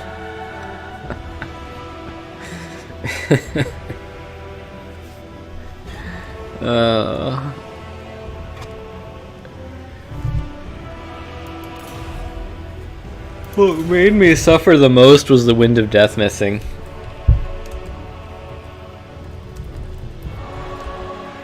Bad game, bad play.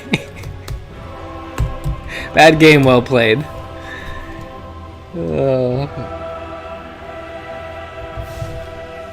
Alright. Let's get the next player in here. So painful.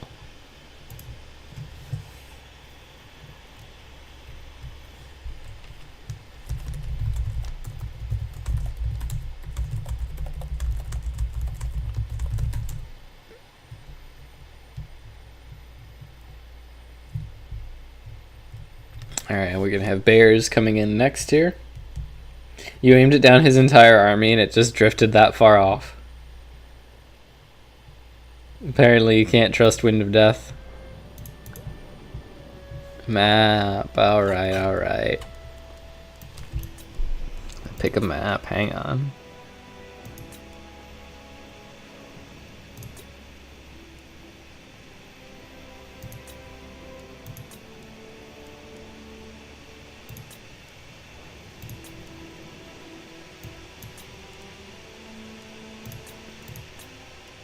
Toothgrass Hill.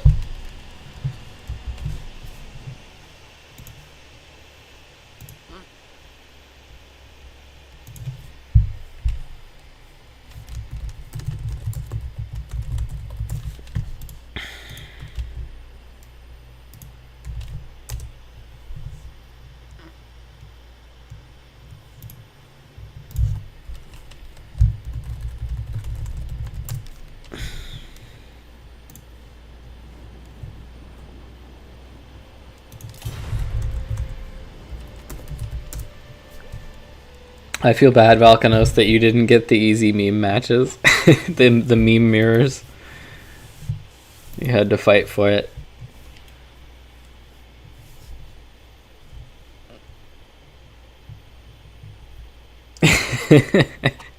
Clearly you're a noob for the Wind of Death going off course.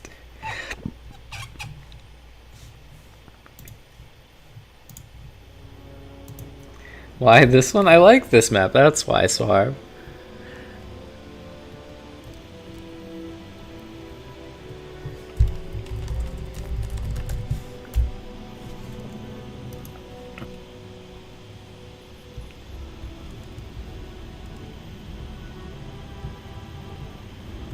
Strong words coming from you, buddies.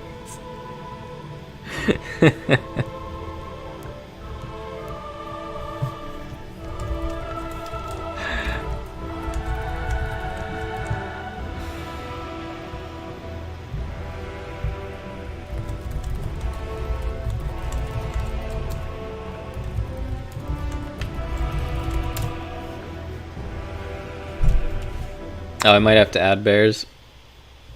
Alright.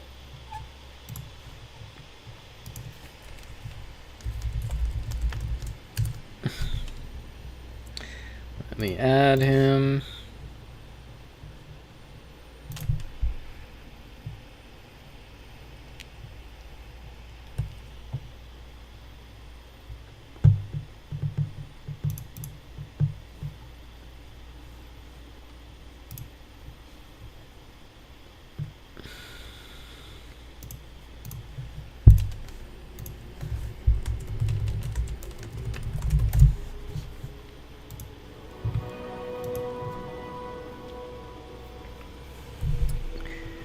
You want rush? Enough camping for me. Troll country? Oh man, I don't know if I'm not gonna do troll country. That's a little too much. I will look for a different map for you though.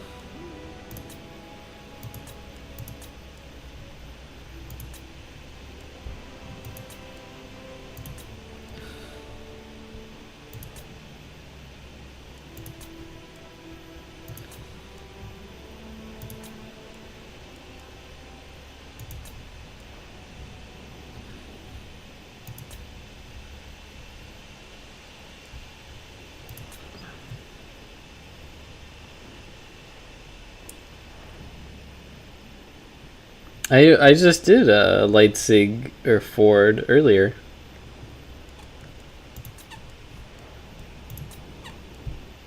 I think you missed it.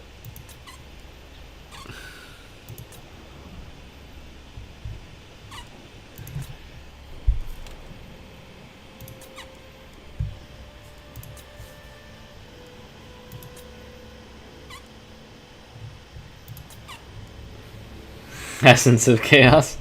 An even smaller map. What about the Dragon Isles? That's a small map.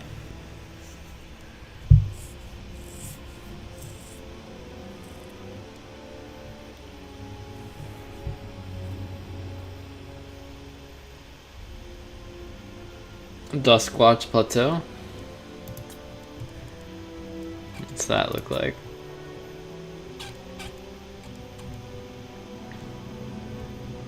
This map looks interesting.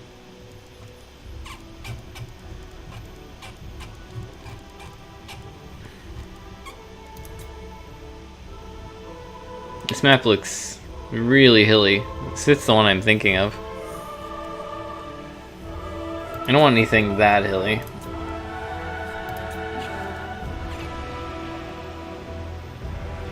How about Doomgate?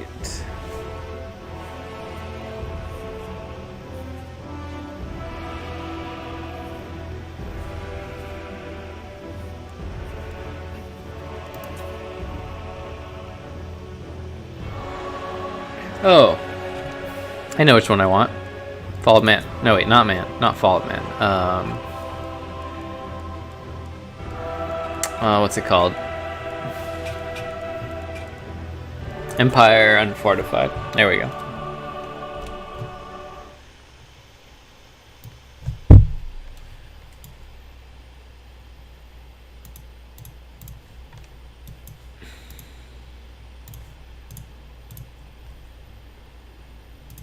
Alright. I've accepted the invite from Bears, so he should see the game now. The Bears. The Bears.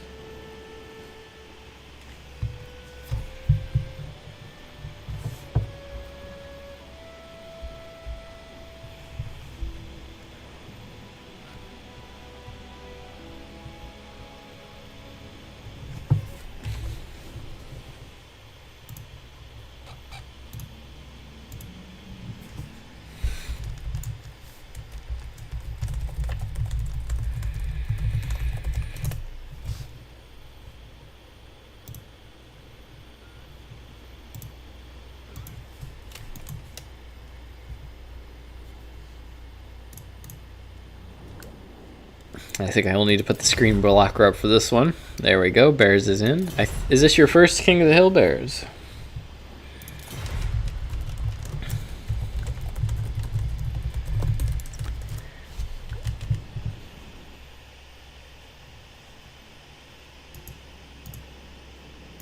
I need a hotkey. Hotkey, hotkey, hotkey. Hotkey. Show image, hide image. That's what I want. I want bracket.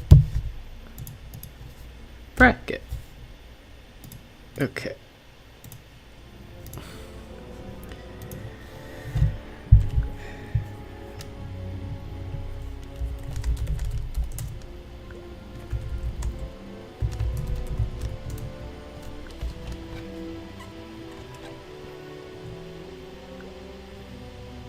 Alright, Swarv is going Norska. Banned Dwarf and Greenskin. It's interesting that he banned the Greenskins, even though that's what he played into Norska earlier.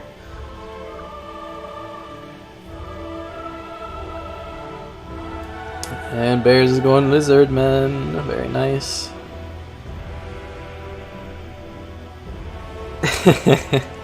We all love dragons. Some people, like Imric, love dragons a little too much, if you know what I mean.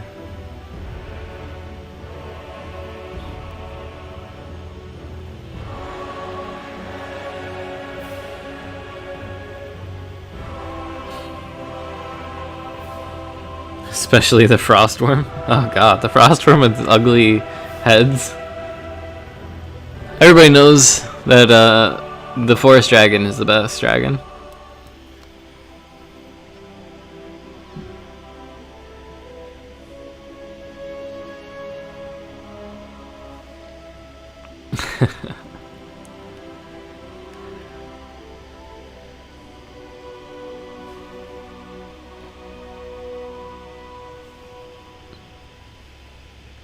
How much you want to bet the next DLC is gonna like add in a new Forest Dragon? It's gonna cost like 2,500 gold or something.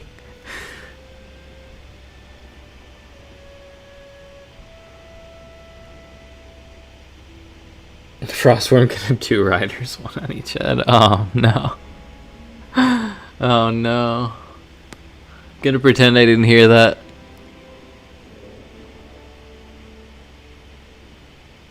I just lost a viewer, thanks to you, Raptor. I'm blaming you for this. I'm down to 7 now. It's all your fault.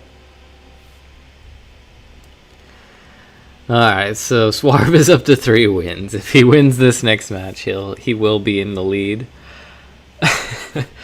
I feel like there needs to be an asterisk next to this King of the Hill, though, because 2 of my teammates have given Swarv meme mirror matches.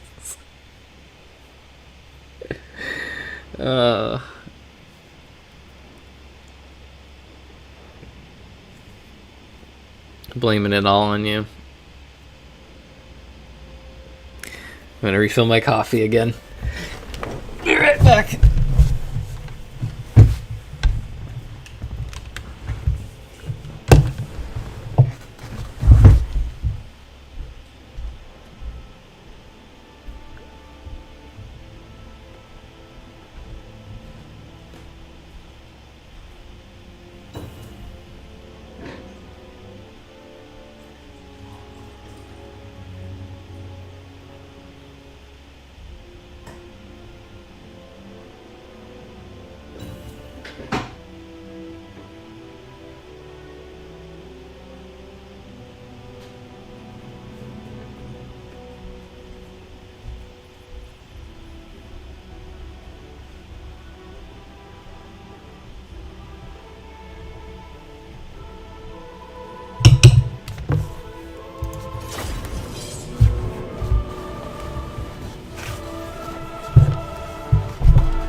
So who all's still in here in chat? I see I've got 7 people. I assume I got Raptor, Zacky Wacky Productions, perhaps. Volcanos might still be here.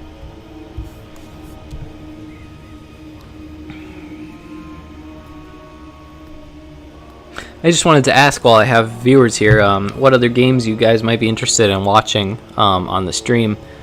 Since I don't think I'll be streaming Warhammer every day of the week, if I do stream full time, I might stream something like Spelunky or Battle Brothers, or maybe a shooter like Overwatch or Rainbow Six Siege. And I just wanted to see what kind of games you guys would be interested in watching.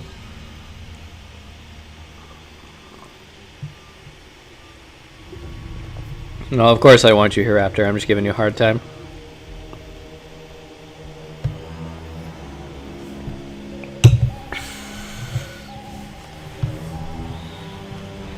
Alright. So, we have Bears as the last defenders, led by Crocky G. Oh no, I'm sorry, not Crocky G. He's actually gone. He's fooled me. I've been had. He's gone with the Saurus Old Blood, the Horn of Kygor, and Stand Your Ground. No Amulet of Itza. A little surprising there. Such a good item. Double Solar Engine, also always good to have. Some Salamanders. Double Salamander, so a lot of fire power. Literally, firepower. Ha ha ha ha. Down to 6 viewers for that one. Heaven's Caster with Wind Blast and Curse of the Midnight Wind, I believe. Let's see, make sure that's what it is. Yep. And 2 Chameleon Skinks, along with a front line of Temple Guard and Saurus. So pretty good build overall. It's a little thin, It's going to be a bit hard to protect the Salamanders here without much skirmish power or mobile power. We'll see how he does it. And then looking over at Swarv's army here, which is a bit wider. It's definitely a rush army. Rush army with a few javelins mixed in the back. So we've got triple hunter javelins in the back, always good against lizardmen. Front line of marauders and marauder champions, as well as double berserkers. And then for the monstrous contingent, we've got 2 Framir with great weapons and Throg, the Troll King. And then mobility core is just going to be 2 Norscan Warhounds, one of which is the Beast of Tashnar with the anti-large bonus. Alright, let's see how this goes. Now, since Swarv doesn't have a lot of mobility, if he's not able to pressure through to get on the Salamanders, it's really all going to come down to the Salamanders. If the Salamanders are able to shoot freely, then I think that Bears has a good chance here. But if those Salamanders get shut down, then I think it's GG. Because he's definitely going to have a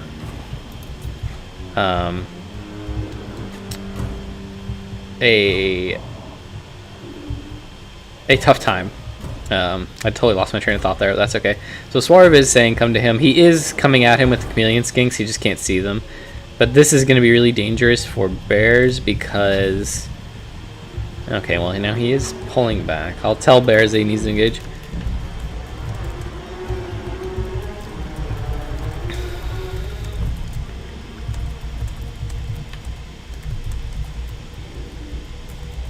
Position to engage. Okay, it looks like the Warhounds did spot the Chameleon Skinks, and this is very bad for them. The Solar Engine is in range to provide support, though, and that should be all the Chameleon Skinks need to turn that fight around. Man, nice shot. It took out like 5 or 6 models of Warhounds right there. 6 models. So the fighting is underway. So we are fulfilling the attacking rule now, but yeah, Bears, you do need to keep attacking with something in the future. Like, keep moving something forward to get in range. Oh shit. You'll become the new Turin. You're totally right. There, is it off now? No, it's not off. There, we're off now. I'm so sorry. Thank you for telling me. Alright. That's what happens when I don't have enough viewers in chat to scream at me about the screen blocker. Alright. The Chameleon Skinks do take a big charge. Only lost 2 models so far, and the Warhounds are taking a lot of fire in return now. Over here, the Beasts of Tashnar are also taking a ton of range firepower, and the Lizardman player has shifted mostly to his right flank. Left flank's not bad so far. The Norskins are super blobbed up right now, which makes them really easy target for range power.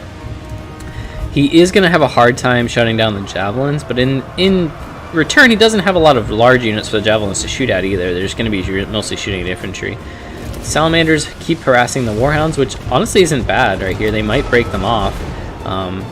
You know, they aren't getting the anti-large damage since they're infantry size. The Bastiladons are in good position. They keep firing safely in. And now it's Throg versus the Saurus Oldblood, who has popped all his buffs.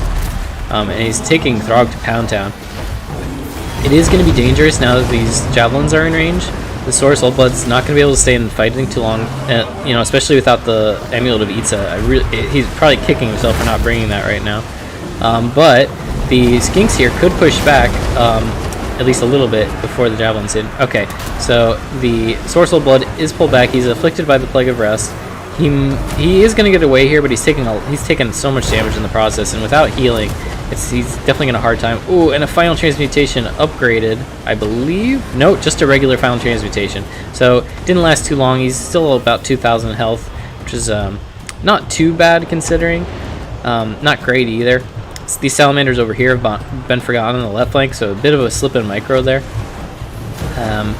And these Salamanders mostly online. The Skinks, I think, are going to be able to beat the Beast and Tashnar in melee because they're full health.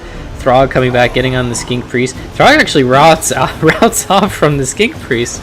And these Famir are almost routed off too. So he could chase Throg or the Famir off here. And it looks like that's what he's doing with the Solar Soulblood. And taking shots of the Solar Engine. So Throg might straight up die here. These Famir are probably going to break. And that's going to make it much harder for the Norskin player. He does have his javelins online still. Oh man, they're doing so much damage to these Saurus that routed. But the rest of the Lizardman army is looking really good. Throg is shattered, and he's gonna... Yep, there he goes, killed by the Saurus Oldblood. Oh, that's rough. And the Famir coming in, but I think it's gonna be a little too late. And they get terrified immediately, and they're just gonna rout off the map or get chased off here. Salamander's still in healthy condition. The Solar Engines have been shut down. This one is surrounded by Famir, but the Javelins are undefended now, and there's some Saurus Spears coming in that should be able to engage on them in melee. The Metal Caster coming is just getting dragged down by Temple Guard. Berserkers have been shredded between the Saurus Warriors and the Temple Guard. Another Final Transmutation going down, but again, not upgraded, so not doing crazy amounts of damage here.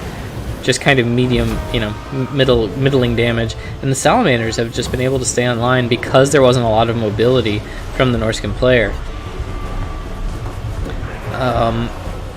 Yeah, it's looking rough, looking very rough for Swarv here. The Javelins are too clumped up. They need to spread out, split up, like one go that direction, one go this direction, one go that direction, then start shooting in. They can still do a lot of damage to what's left here. There's Marauder Champions that are still pretty healthy. They're going to trade pretty effectively against the Temple Guard. Should be pretty even trade back and forth.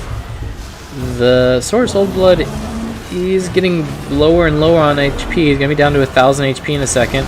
Salamanders are shooting in at the last of the Famir here, who are starting to take a ton of damage. The leadership's holding for now, but it might not for long. And again, the Marauders are doing nothing to this Bastiladon. It's 140 armor. Over here, the Chameleon Skinks have been caught, but they're just fighting Marauders, so I think they should win in melee. Salamanders are caught by the Famir, but point blank volley's gonna rout off those Famir. Really nice, firing at the last second. These Famir have been terrified. The Saurus Oldblood is very low on HP, though he could conceivably die, especially if another Final Transmutation comes in. That could be a way for Norska to come back into the game. They still have to kill 2 terror-causing monsters, though. And yeah, so I mean, like, the Bastiladon's terror routing off the Berserkers and the Marauders, who are still half HP.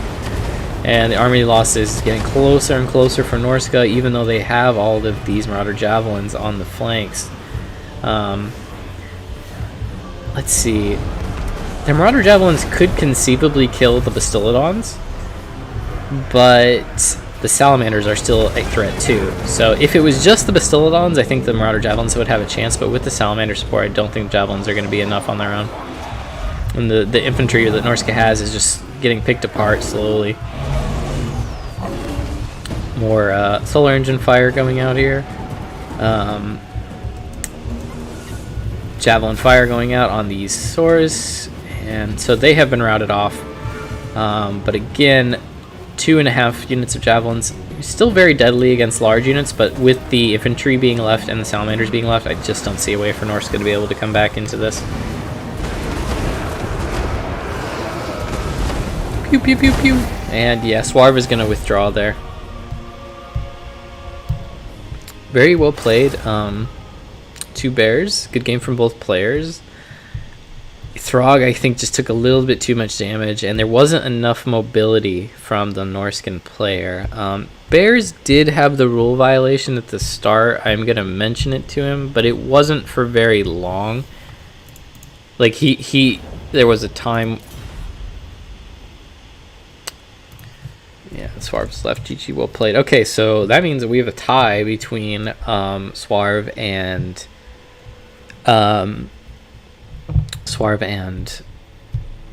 excuse me, I can't think. Swarv and Valkanos. I'll have to explain to Bears how the attacking rule works here.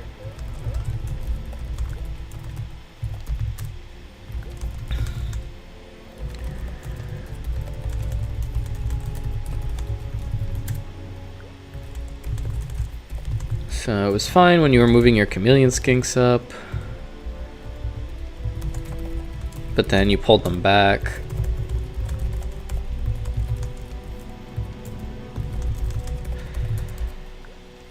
Without moving anything else up.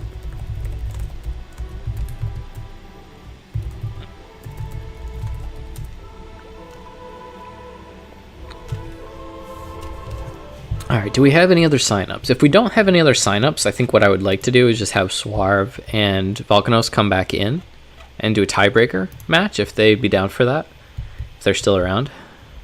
We'll see if we get any others. I know somebody else was asking Katam. Okay. Pesci and Katam. Okay, so we do have some more people that want to play. Okay. Well, if Valkanos and Valkanos and Swarv are here a little later, I'll bring you guys back in. But if not, that's okay. I totally understand. Alright, so I haven't updated the list, but it looks like Pesci asked first. Okay. Pesci and then Katam.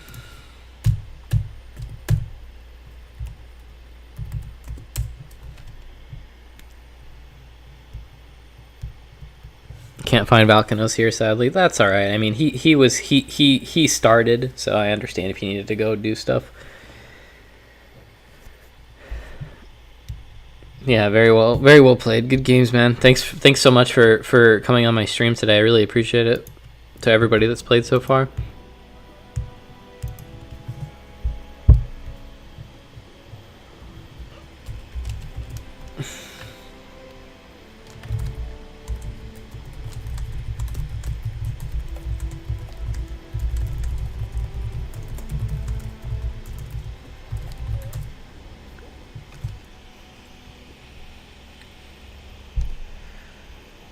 Alright. If you're still around when after these next 2 guys go Swarv and nobody else signs up, we'll have a free-for-all and I'll make sure you get in.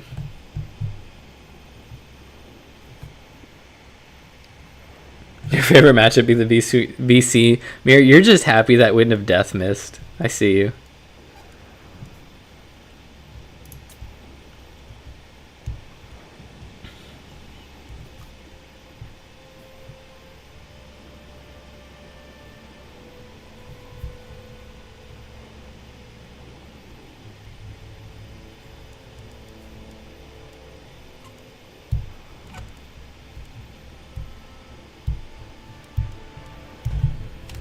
Alright, do I need to add Pesci?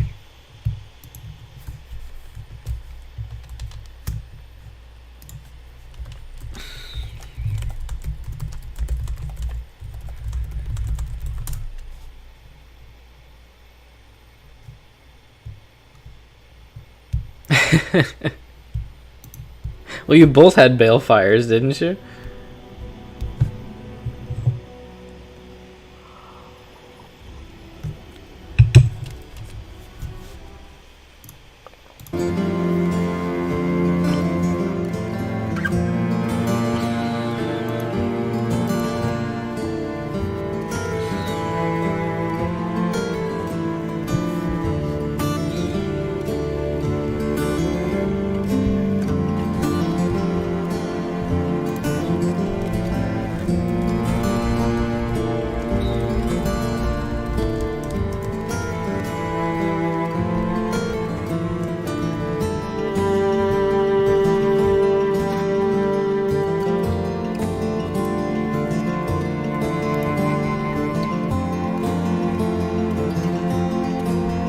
Yeah, so neither of you had any wins of magic after the start.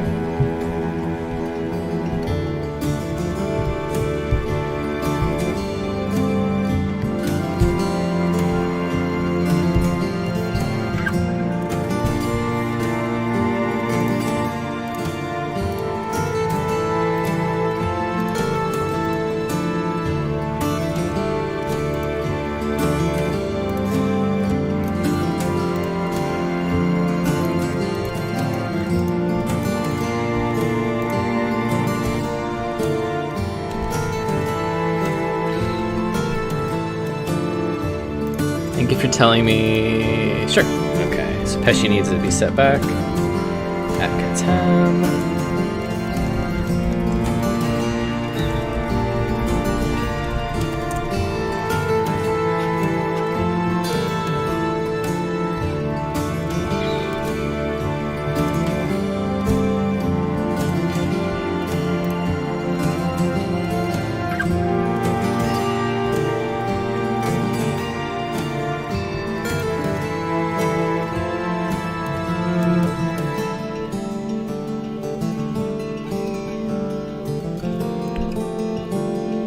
Well,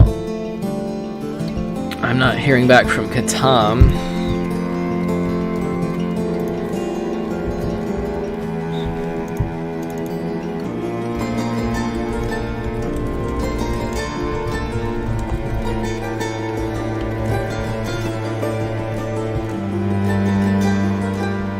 The power of the dragons. Yeah. Alright. So since Katam and Pesci aren't here, what I'm gonna do is go ahead and bring Swarv and Valkanos back in for a tiebreaker match.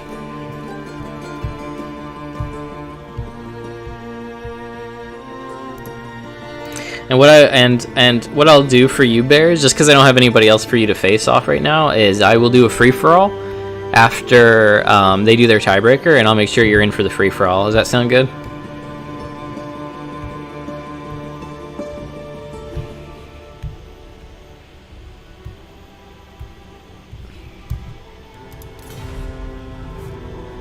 Alright, thanks, man.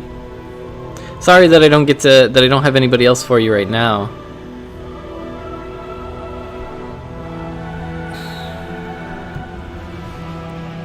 But yeah, it was an awesome game. You did. I really liked seeing the salamanders in action there.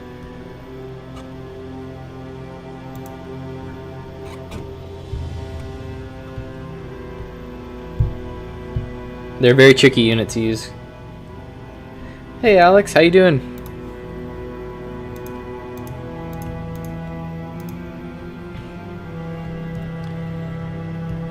Alright. Oh hey Bears. That's what happens without planning. Well, I mean, I'm pretty happy with the turnout that I got. Alright,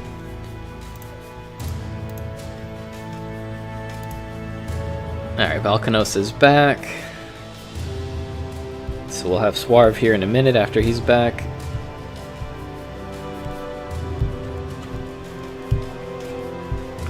And can I get some map suggestions from chat for the tiebreaker?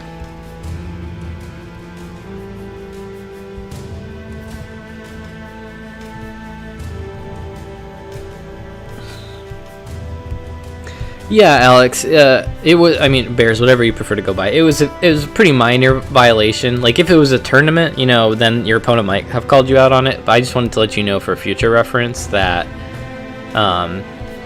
yeah, you have to actually be like once you start shooting with the skinks, you can kite the dogs, but you can't just like run away without engaging and without moving up. Or if you had pulled your skinks back and started to move the rest of your army up, that would also be legal.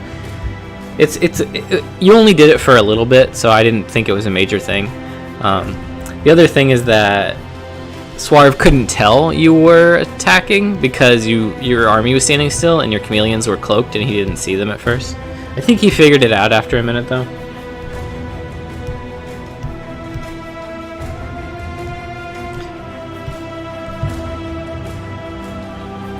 Yeah, you only actually broke the attacking rule when you pulled the skinks back without shooting at the dogs. That's all. It was only for like 30 seconds or so, because then the dogs came and attacked you. But if the dogs hadn't come and attacked, you would have needed to move something up.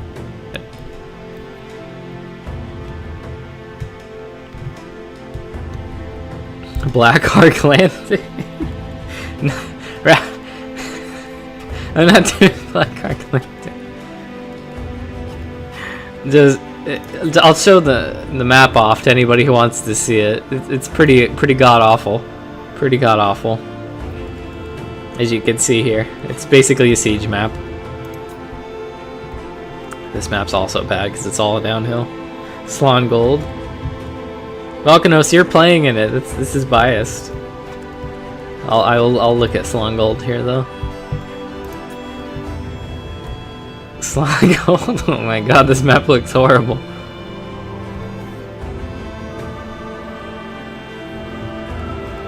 Spice Dunes. It's not bad. Southern Chaos Waste. That's also not bad. Spite Reach. Spite Reach isn't bad. Maybe we'll do Spite Reach. Star Mountain. We could always go back to Tower of Hoeth, my favorite map. What about Spite Reach? Anybody opposed to that?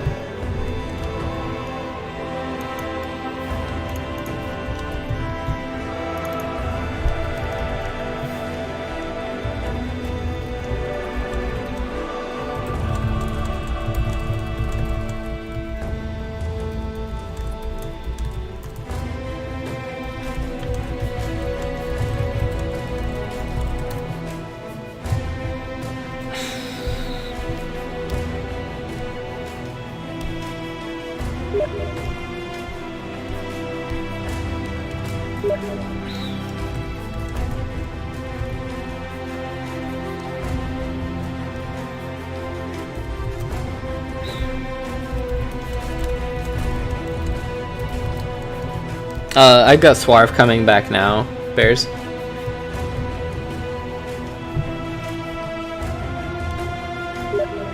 If you won, no, because they both have 3 wins.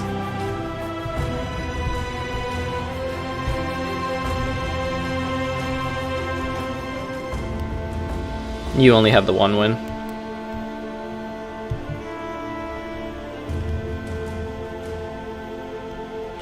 Valkanos, would you like to do a best of 1 or a best of 3?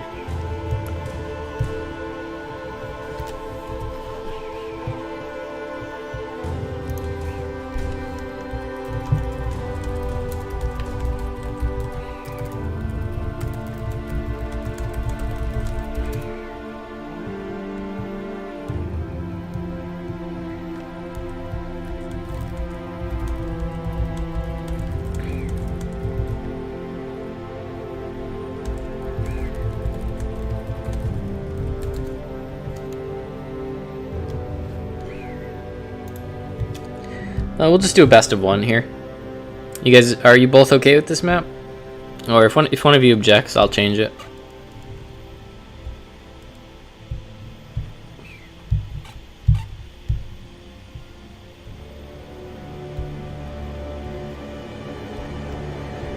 Yeah, sorry, Katam. I already got Swarv and Volcanos in here. I didn't know if you were still here or not, because I'd missed your message earlier. You want to do blind picks? Yeah, we can do blind picks.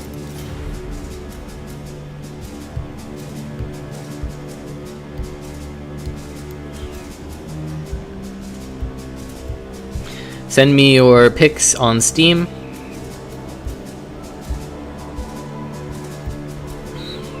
Put the screen blocker up.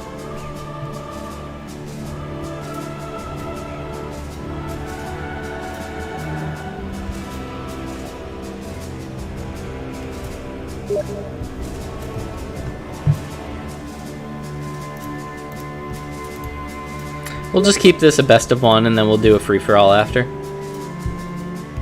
Unless, I mean, I'd like to see a best of 3 between these two guys, honestly, but it's up to you. I don't know.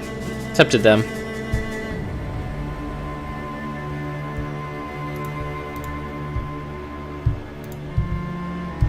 Oh. Alright. It's gonna be vampire counts versus greenskins.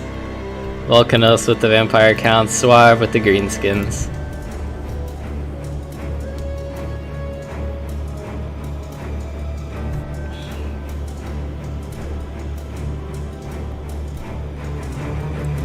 Do FFA builds need to abide by the annex rules? We'll play with unit caps for the, well, yeah, we'll play with unit caps for the FFA, but we won't do tournament rules.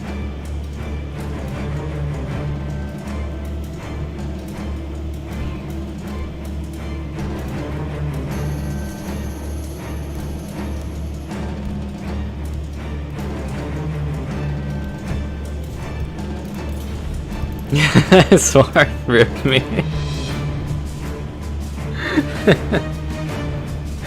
Hey, I've seen greenskins do pretty well in this matchup, so don't count yourself out.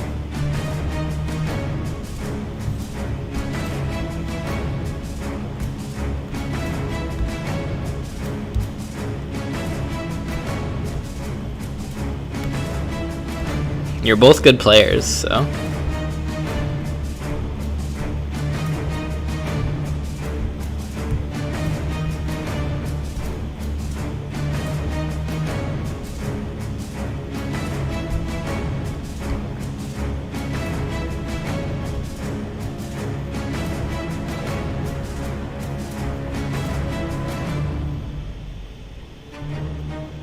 Alright, Volcanos is ready.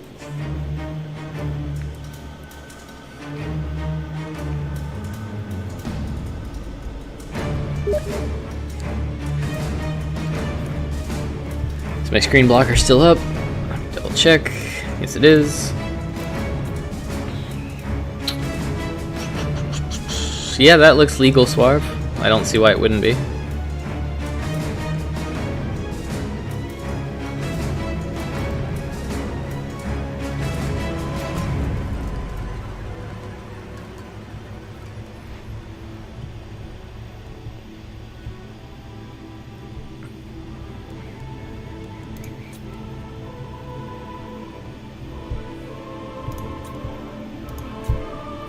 I'm liking what I'm seeing. This should be an interesting match. Alright.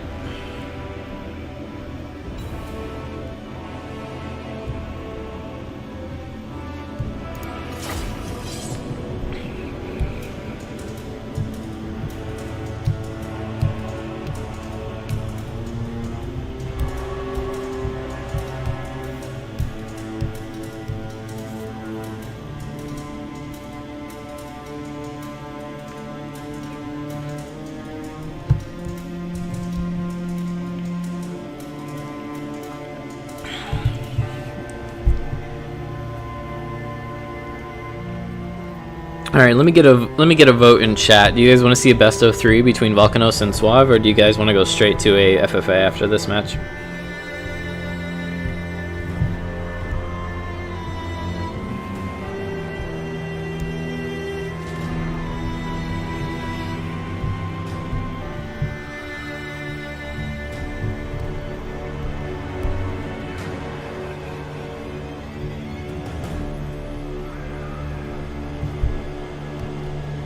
Thank you.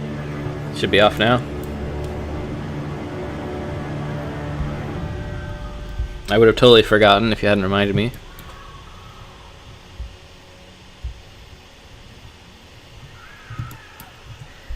Is the army blocker clear?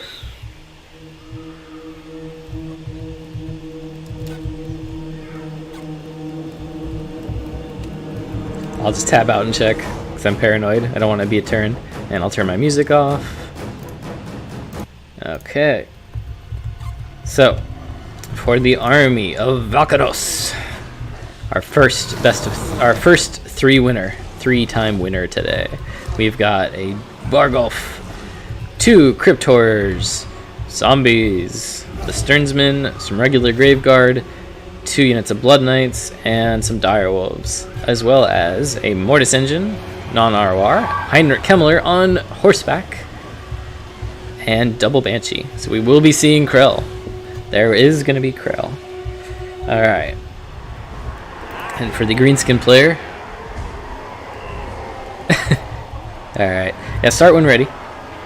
For the greenskin player, we have a double giant build followed up with some stone trolls, a river troll death hag with Fate of Buna and Spirit Leech, Skarsnik himself with fermented fungi, and a big old Bob on a boar with, of course, the rabble rousing for the immune psychology. We also have 3 thick black orcs and 3 gobos in the back. I would have thought the gobos would be leading from the front, but I guess he's got them in the back for some reason. We'll see how it goes. I'm just thinking like a wind of death down this formation would be so juicy right now. Alright. So it's going to be very much a blob build from the greenskins. You know, with the double giants and the heroes leading into the Vampire Counts build, which has obviously the mobility with the double Blood Knights, but also a fair amount of frontline presence with the Crypt Horrors and the Mortis engine and everything. So it's going to just come down to how effectively Swarv uses his single entities to try to, you know, either get on any of these targets, either killing the Vargulf and the Mortis engine and Heinrich, or maybe kill the Crypt Horrors really fast to take out that mass. So we'll see how it plays out. Alright, the armies are moving up toward each other now. Obviously the greenskin army is going to be a little slow between the black orcs and the giants. But I do love giants in this matchup. They always tend to get a ton of kills. And Volcanos, interesting pick with the Crypt Horrors. I'm wondering what his thought process here was. If they're just supposed to kind of provide buffering for the Mortis engine, or if there's some other purpose for them, if they push through, if it was an archer build or something like that.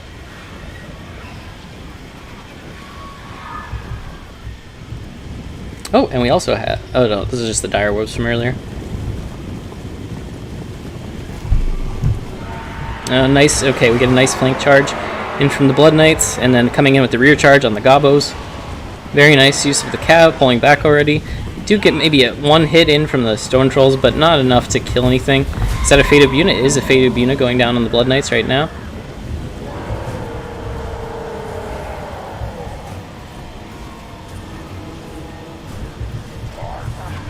And they're going to take a lot of damage, but they should be able to get healed back up. Because I think that he has brought Nehek this time. Let me make sure. It's not a no Nehek build. Wait, is it a no? Did he not bring Nehek? Oh, he did bring Nehek. Okay, so these guys are playing seriously. Alright, the armies are jockeying for position here. Got our... And well, neither side really wanting to engage that quickly. Surprisingly, I thought the greenskins would be going in quickly.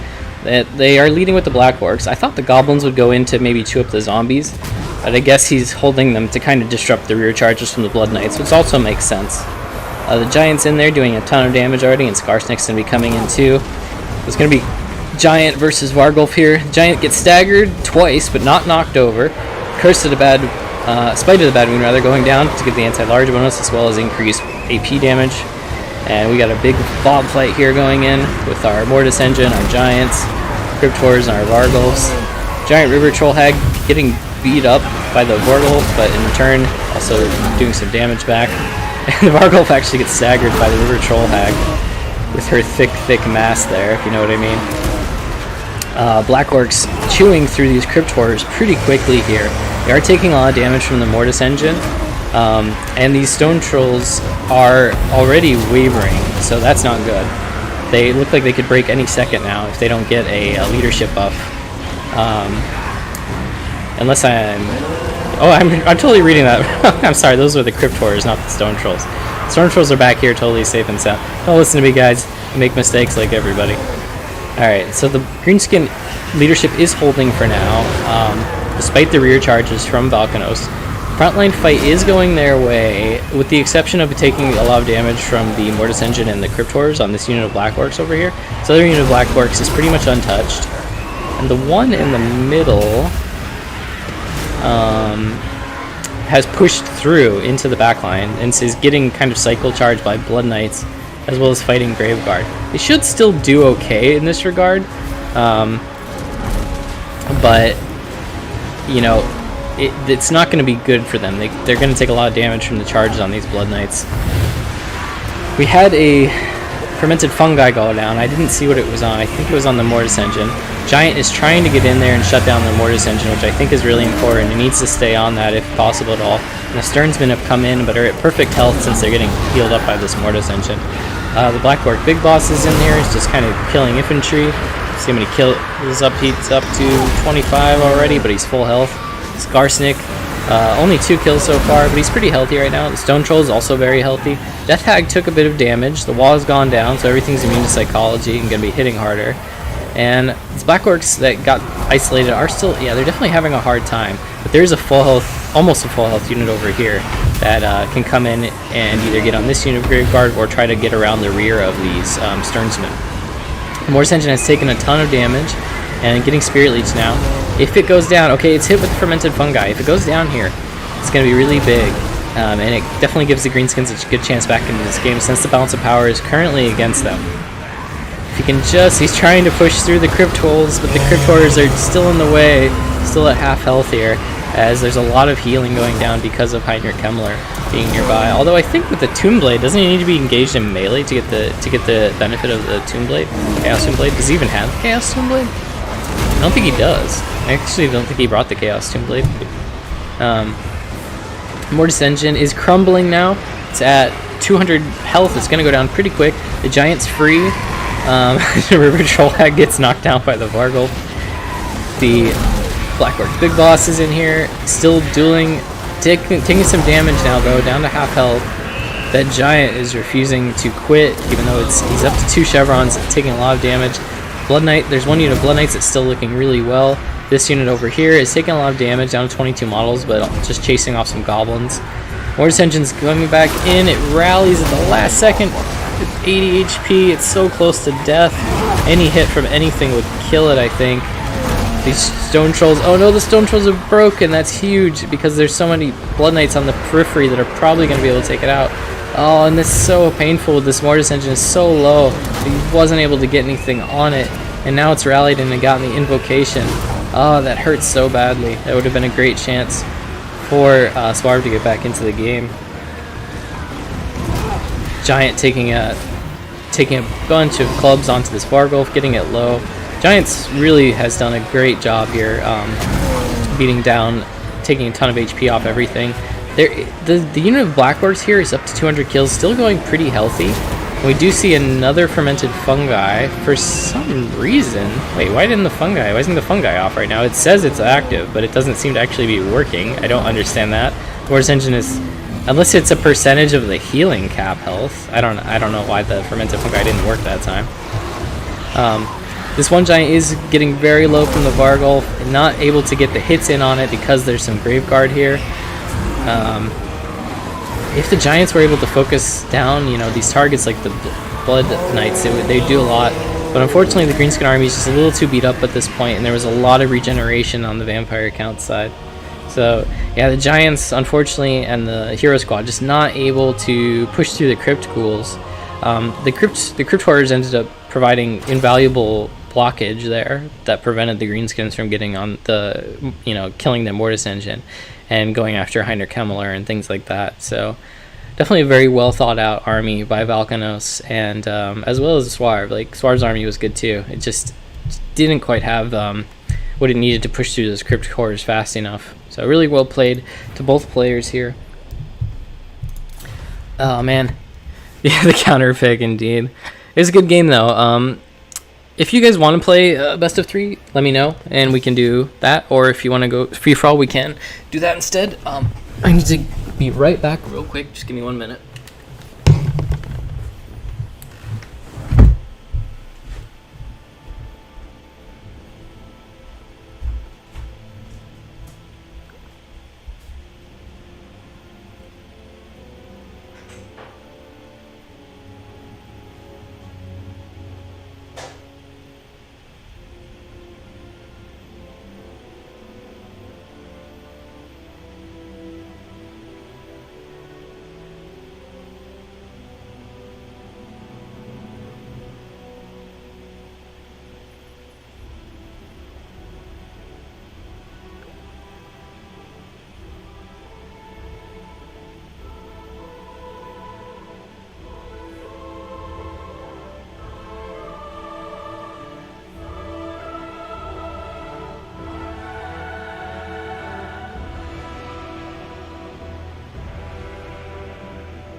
Alright, I am back.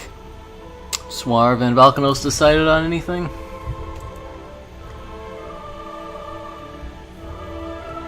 Alright, have a good one, Raptor. Let's go ahead and just make it a free-for-all. We will declare Valkanos the winner for the day. Very well played to both you guys. And thanks very much for playing Indie King of the Hill. I appreciate it very much. Let us move it over to a free-for-all. Do I need to remake the lobby? No, I don't. Okay, free-for-all battle. Alright, Bears, if you want to come in. And for the fourth player...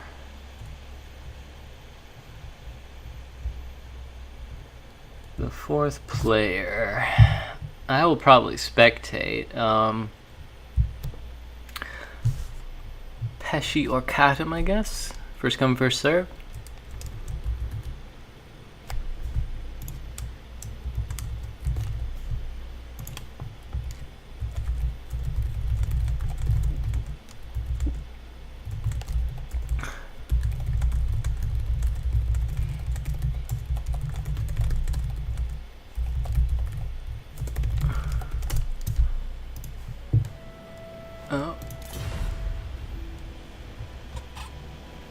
Oh, did we lose Swarp?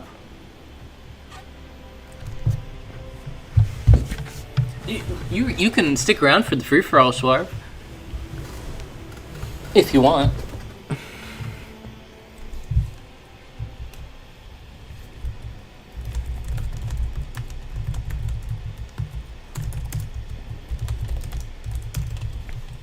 Hey Bears, welcome back.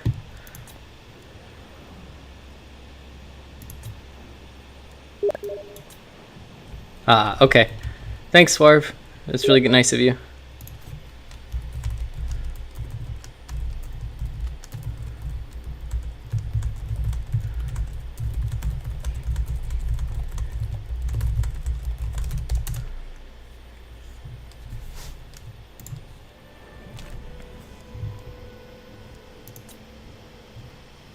Troll Country free-for-all. Yes, I want to see Troll Country free-for-all now. Stone Crater. Oh god. That looks horrible. I like this one. I've seen a lot of good battles on this one. Shrine of Cain, eh. I think I'll do Troll Country. In Swarv's honor, since he asked for this map earlier. Password is Koth, K-O-T-H.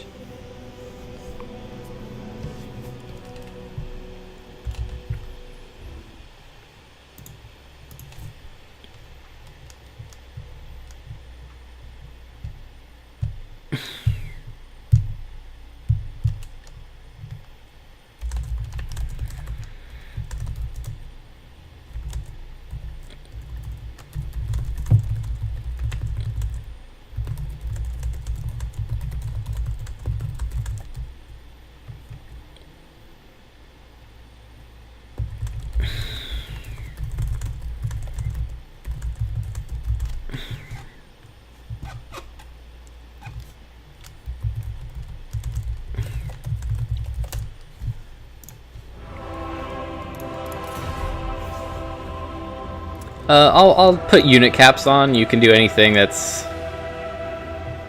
there, and you can do anything that unit caps allows. How about that?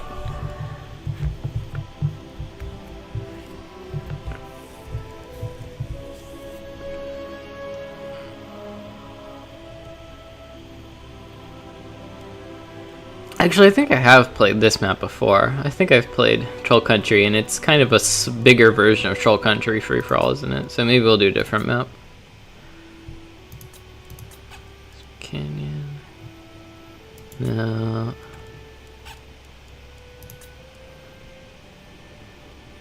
Yeah. Okay, let's do Lost Temple. No, I can't make up my mind here. Night Ridge, Pools, Shrine of Cain. I do like this one a lot.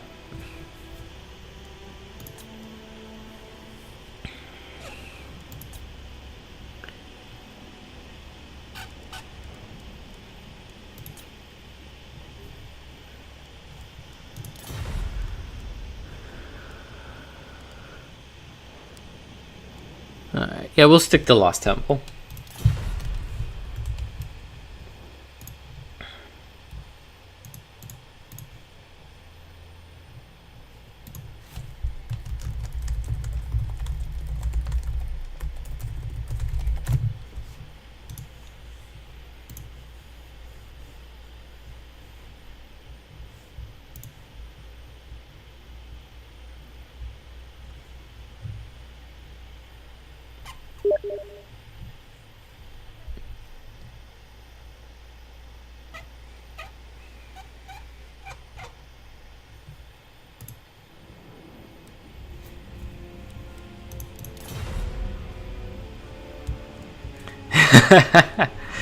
Go ahead and hop in, Pacta.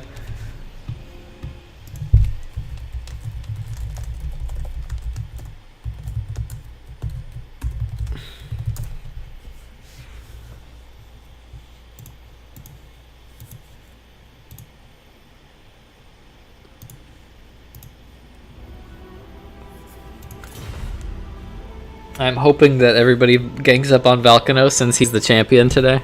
Gotta take the champ down first, right? You know, not that I'm you know, saying you guys have to do that by any chance. Just saying, you know, always good to take down the winner for the day. Humble them a little bit, you know what I'm saying here?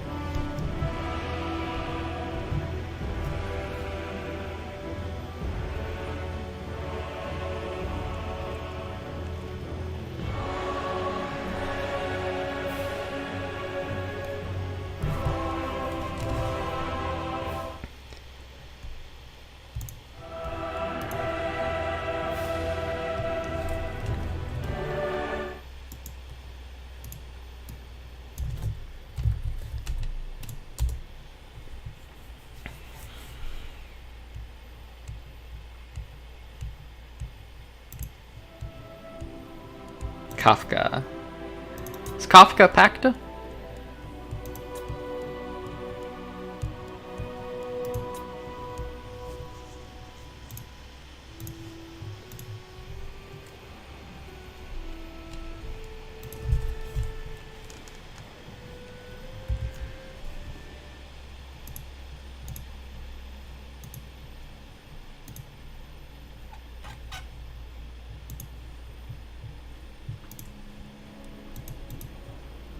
I don't know.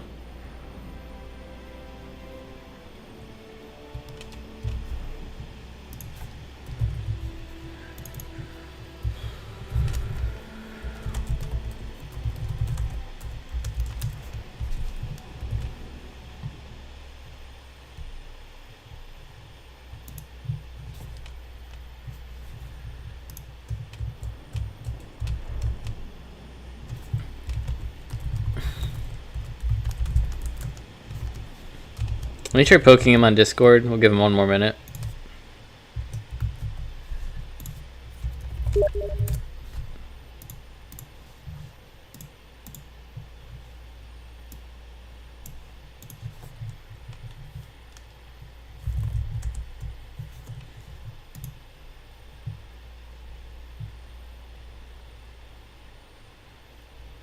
Alright, cool. Pact is on the way in. Hold for one more minute, and we'll go out with a nice bang of a King of the Hill. Or rather, a free-for-all.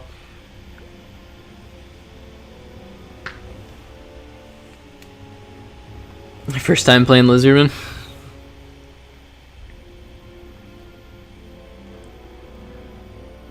I'm looking forward to it. I'm sure you'll bring out some spicy armies. Oh my god. You guys really are making this horrible for me. Triple Lizardmen in a free-for-all. The old ones would be most displeased by this, you know. I hope you know this.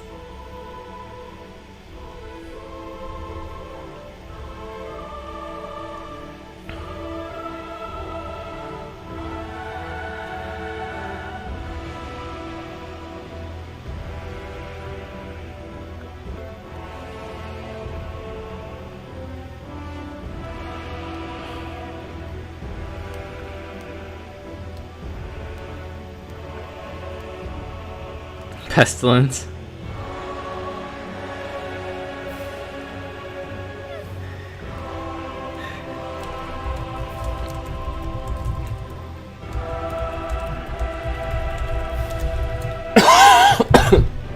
Oh, excuse me.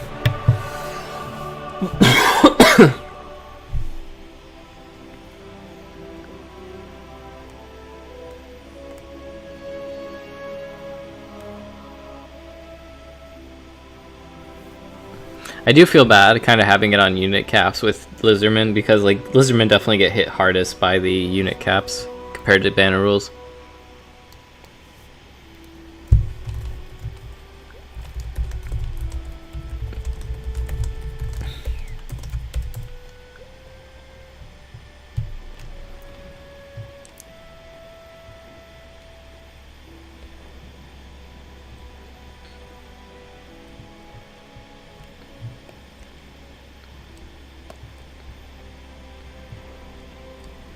Although on Ultra Funds, it's actually pretty good for Lizardmen, even with army caps on. Or unit caps, I mean.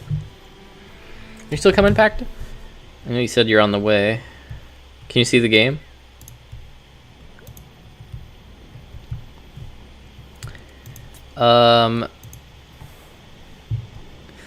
In banner rules, single entities, you can only have 5. So like heroes and monsters, you can only have a max of 5. Right. Your lord also counts towards the single entity cap. But in unit caps, it's different, I think.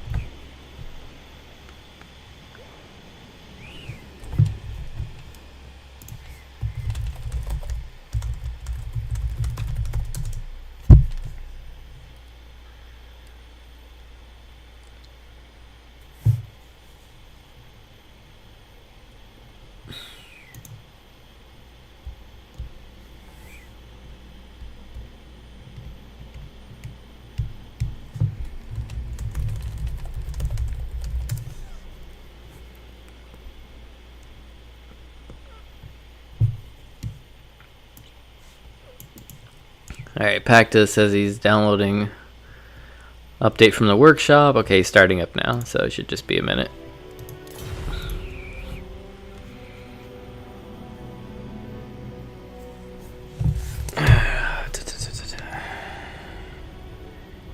Check something on my phone while we wait.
Okay.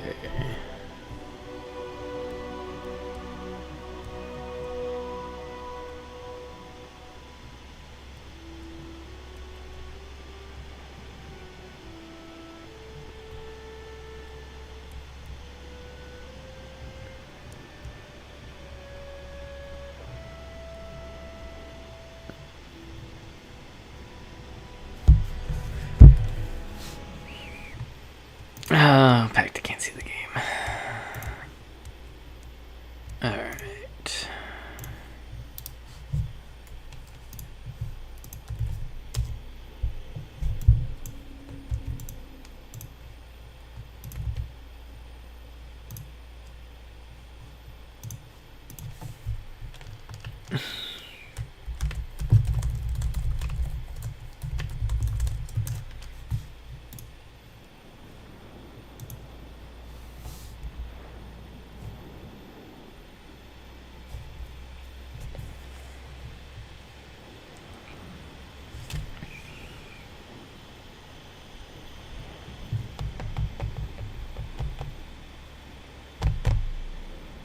Alright, there we go. So make your army. We're good to go.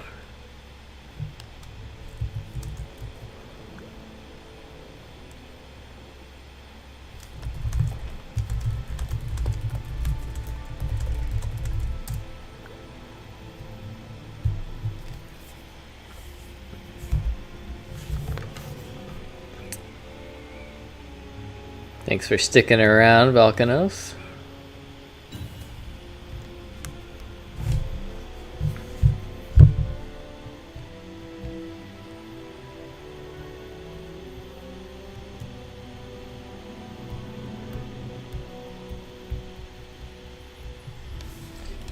And everybody else who's still in the stream, thank you very much for coming today and hanging out with me. I really appreciate it.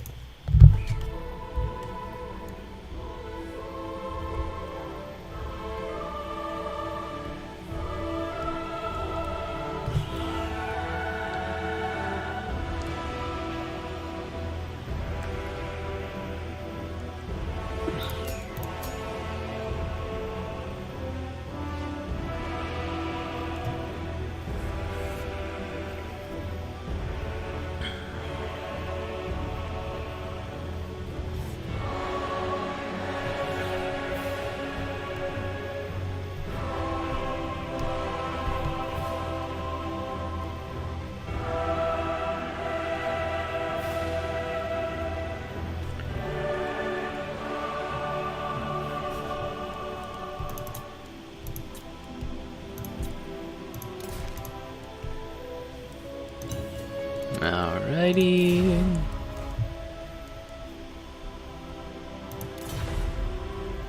Should be a good King of the Hill. Looking forward to it. 2 Lizardman players. You can never go wrong. High Elf and Empire. Kadam keeps switching. I thought he was playing Pestilence, but I guess he's switched over to Empire now. He's being unsure of himself today. Alrighty. Here we go. Should be loading in any sec. Well, let's Kadam and Bears ready up again. There we go. I'm looking forward to it.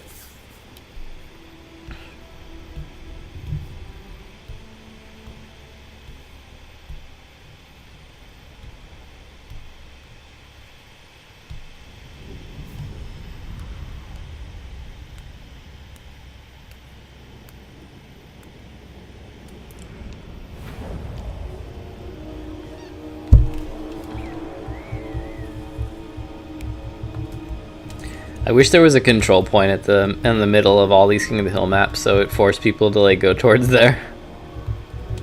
I like what I'm seeing from Balkanos. The Shredder of Lustria. Excellent. Tic-tac-toe, Shredder. Who's the caster? Beast caster on the Ancients. Segadon. And the Scarvet. Holy shit. I didn't realize you could take all that. I guess it's totally legal. I mean, he's only got 2 units of infantry. Oh man, alright. And what have we got for the Empire player here? A bunch of Pistoliers, a bunch of Demigriffs, a lot of Demigriff Knights. Healing, Carl Franz, Warrior Priest, and just some Spearmen in the front line. Alright, for the High Elf player, Pacta, we've got some Silver Helms with shields, 2 units of Rangers, 3 units of Silvern Guard, yep, Lothern Sea Guard and Archers, and a Flamespire Phoenix, and led by Teclis. And now there's also a Lore of Metal. It's going to be a range heavy army for the High Elves. And then for the other Lizardman player, who looks like he's going to be gunning for the High Elves with his Croxy Smash army, we've got Solar Engine, triple Boxigors, Sword Scarvet. Did you bring the Amulet of Itza? Oh no, wait, no, that's the hero. The Sword Scarvetter, not the Lord. The Lord is, of course, the only Lord that you can ever take. You should ever take, excuse me.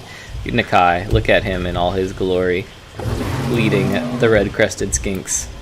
Truly the Chaddest of Chads. And a skink priest of heavens in the back. Wow, okay, this is going to be so juicy.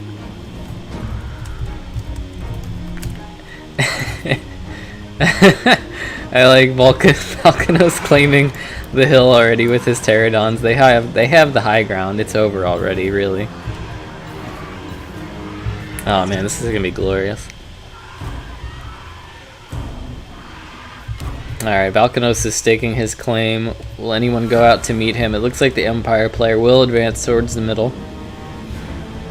And the high up player, I like the red color. I like that red flag over them.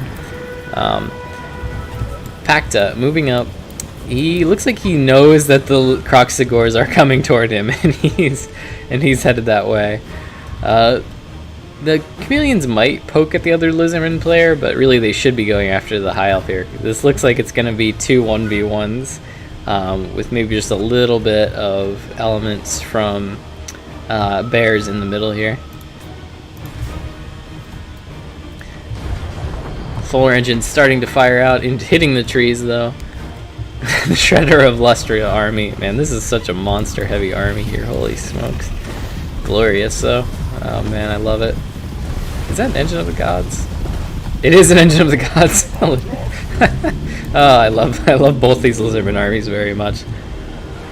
Alright, here comes the Shredder. Chasing after the Outriders. Getting intercepted by the spears and the demigriffs. One of which is the Royal Altar of Griffites rather. Oh no, now the Dreader's totally surrounded. Ah, it turned around. This is so bad. No, Shredder. Not like this. Don't leave the Shredder alone. The distraction Shredder of Lustria. Oh, is this an orbital bombardment? Oh, but he didn't even hold him in place. He's already moving. I don't think it's going to do much to the demigriffs. I think it's mostly, you know, useful against lightly armored units. It does do some nice damage to those spearmen. Oh man, the Shredder of Lustria taking so much damage and he's routing off already. So sad. Oh no. What is this here? A big Shield of Thorns and the Shield of Faith coming in, giving some massive physical resist to everything in this blob. Let's see how the Boxigors are doing over here as they fight against the High Elves. Source Scarvet, Nakai beating the brakes off of that Flamespired Phoenix. But the front position here from the Lizardmen getting dumpstered by the sheer amount of firepower that the High Elves have brought between all the archers and Lothern Sea Guard. Rangers coming in and fending off the skinks. These Croxigors have been hit by the net as well as whatever was left in this blob here. Now Nakai stands alone. These Croxies and skinks also having trouble. And it's just, there's just not quite enough mass here to push through the lizardmen need between the nets and the cav and getting shot to pieces. And poor Bears just these Croxigors having such a hard time here. It doesn't help that he's got, you know, these chameleons kind of over here shooting at tic-tac-toe. Let's see if Valkanos here was able to solidify everything. He did get the Shredder of Lustria back, so that's really good. But the demigriffs are still holding pretty strong, and the Outriders are still shooting in, obviously. Manticore summons are helping to rout off both the demigriff knights, and they should be able to help with the Outriders. Shredder of Lustria is taking so much damage, though. Oh no! Oh, his parents made a watch. So low, he's already routing off again. Oh, he's stabilized for a second. Nope, he's routing again. Oh man. Tic-tac-toe needs to come in and help fight Karl Franz or something. But it's looking like it's going to come down to the High Elf and the Empire players. Both Lizardman players are just struggling. I think they need to link their forces up and work together here instead of splitting off. Alright, where is Nakai? Nakai is at least pretty healthy, and he does have the solar engine here. Shooting the solar engine into the Flamespire Phoenix isn't good, though, because it has 70% fire resistance. The Lizardman position, what's left of it, is just getting, you know, shot to pieces by the amount of tons of arrow fire here, and unfortunately, it's not looking too good for our Lizardman player. Empire and High Elves in the lead in terms of score right now. And the Lizardman armies are both of them routing off. Get another orbital bombardment coming in, doing its best to shut down the spearmen, but unfortunately the Outriders here have just been able to hold on and keep shooting all of the Lizardman single entities down. So unfortunately, just neither Lizard army was able to push through and get on the juicy targets they needed to. It's a very valiant effort by Valkanos and Bears here. Unfortunately, just not quite enough. Very good try, and now we're going to see the High Elves versus the Empire here. With the Empire, the score is almost neck and neck here. I think the Empire army is in a bit better condition. The High Elves have used up a lot of ammunition. So who knows if they're going to have enough to beat the Empire or not. I guess if they get the Empire Cav in a net and then hit them with a Plague of Rust, start shooting down the altar, the Demigryphs, then the High Elves could probably turn this around. Oh man, let's see. No Pacta, no Rebirth. Oh, did they get the Flamespire? Did the Flamespire die? Oh, the Flamespire is down. Oh, the Flamespire. So at least the Lizardman player will content himself with that. Poor Nakai being swarmed. The Lizardman players have turned on each other, and now Falconos has come over to kill Nakai. And he's surrounded by Pterodon riders. Poor Nakai. He's just standing there trying to do his best. Oh, I feel so bad for him. How could you betray your Lizardman brethren like this, Falconos? How could you? You wretch. Oh no. Oh man. And the poor Shredder here. He's just taking a nap. He'll be alright. He's fine. Alright, the Empire has reformed ranks and is holding the high ground as they are now eyeing the High Elf position. High Elves have definitely not reformed ranks. They're spread all over. As the Archer line's going to need to get some protection here, otherwise they might get ridden down by the Demigryphs. Nakai's going strong. He's got 52 kills. It's not terrible. But unfortunately, it just keeps getting routed off over and over again. And it looks like Valkanos' Pterodons may come back here. They are rallying in their leadership.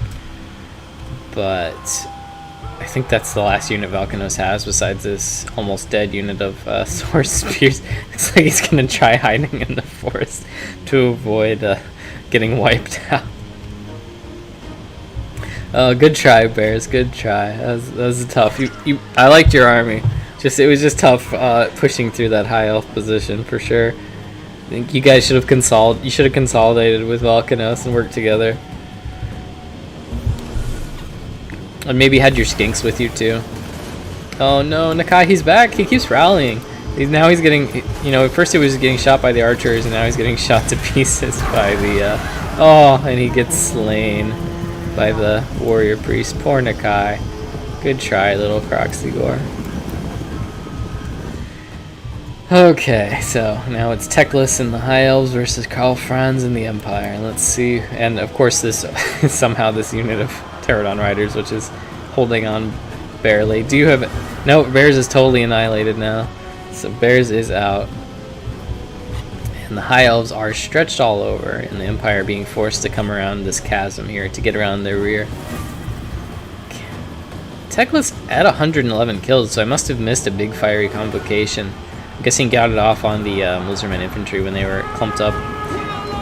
And now these Demigryphs and the Pistoliers are going to have a decent time, since the High Elf infantry and mass is pretty banged up at this point.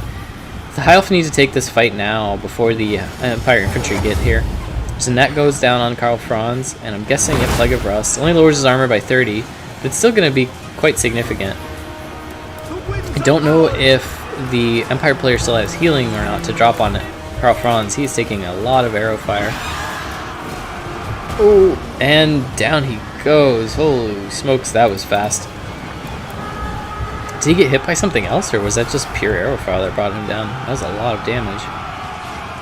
Alright, so that's going to even things out a little bit. I did think the Empire had the advantage before, but losing their lord's obviously going to hurt. Oh, but he gets Teclis stuck. Teclis is stuck by the Demigryph Knights here between the wall too, so he can't get out at all. So it's looking really rough for Teclis. Even though the Demigryphs are taking a lot of range firepower, they might still be able to kill him, especially with the Sigmar Suns coming in from behind. And there's going to be a damage resist buff. And some leadership buffs coming in from the warrior priest. Oh, okay. Teclis and the demigryphs pull out. Is that a flock of doom? Looks like a flock of doom. Oh, it's a final transmutation. Wait. Oh, did the lore of Metalcaster that the High Elves brought had final transmutation? Oh, they sure did. I didn't even notice that. Wow. Okay, you usually don't see that spell when combined with Teclis. That's a lot of magic that the High Elves brought, but it's still looking very bad for Teclis. He didn't get his potion off in time. If he does have the potion, but he wasn't able to get it off from the look of it. Now he's getting hunted down by the warrior priest and the Elto Frights. So the High Elves and the Empire are trading lords here, and the score is still very even. This infantry fight is gonna favor the Empire because they have more units here, but the High Elves are gonna be able to hold for quite a while. And Volcanos, being a slippery rat, chasing off Spearman with his unit of Pterodon Riders. See, he still has his spears over on the high ground as well. Oh no, Teclis got away. Why? No! No, why would you let Teclis get away? You have to kill him. He's gonna get healed up with the potion. Oh, it's painful. Alright, what else have we got here? Warrior Priest still here, still able to do some fighting. Are any of the demigryphs still left? One of them is, but getting focused down by the remains of the High Elf. Oh no, two of them. But they're getting, they're very low on health. They really need to get an Earthblood off on them. And without Karl Franz to, cycle charge and get terror outs, it's not looking great for the Empire here. Let's see. Okay, Empire Spears are pushing through. Over here, there's a few Rangers still going strong, but they're very low on health. Empire Spears are going to get in and get a rear charge in on the Philosopher Sea Guard. They will be slightly exposed to this unit of Rangers in the back. Teclis did come back. Volcanos could maybe take Teclis out with the Pterodon Riders. I think it would be a little risky, but it's possible. Especially if he was able to get the spears over there. Demigryph's still taking range firepower down to 3 models on this unit. Where's the other one go? Did they break off? No, they're right here. They have 10 models left. They desperately need an Earthblood, but it looks like Catan just doesn't have the Winds of Magic there, and so they're gonna get taken out really fast, unfortunately. It's not looking good for the Empire. It's the High Elves. Oh no, is that an invocation? Or a fiery invocation? Yeah, it is, but it's not gonna hit anything. He does pull back the Sigmar Sons. A few archers. I think he just roasts his own archers. He does hit a few of the Sigmar Sons, and these demigryphs are broken down to 300 HP. They still have 9 models though, so an Earthblood would still go a long way. Down to 8 models. Still taking fire. It might go down again. Teclis is chasing them off now. Man, so not chasing Teclis off is really hurting the Empire player now. And let's see, does the Empire have anything else? They do have the Sigmar Sons, but the Sigmar Sons are surrounded. And there's still a fair amount of High Elf infantry left here. It's not good High Elf infantry, it's just like Lothern Sea Guard and a couple units of tattered Rangers, but it's enough to take down the Sigmar Sons, I think, and the Warrior Priest. Warrior Priest needs to be actively engaged in combat, but it looks like he's going after Teclis now. And even if he chases down Teclis, I don't think it's going to be enough. So yeah, I'm thinking this is going to be a High Elf victory. The hill is mine once again, Spears wine, don't give me points. It's very true, Volcanos, you're being robbed right now. I totally think you're being robbed of score. It's not like you're so far behind that getting the final man standing would help you anyway or anything. You still have those Pterodon Riders going, yes? The Pterodon Riders are still chasing off Spearmen in the back. Oh, man. Sigmar Sons fighting to the last man as the unbreakable infantry they are, but just too much High Elf infantry left, and some of the Lothern Sea Guard even have a little ammo left. The Jade Priest did come back, and the Demigryphs over here might rally. No, they're still at -10 leadership. But I just don't think it's going to be enough from the Empire player. There's the Earthblood that he desperately needed earlier on the Demigryph Knights. Killing spears with your Pterodons isn't giving you any points, really? Let me see.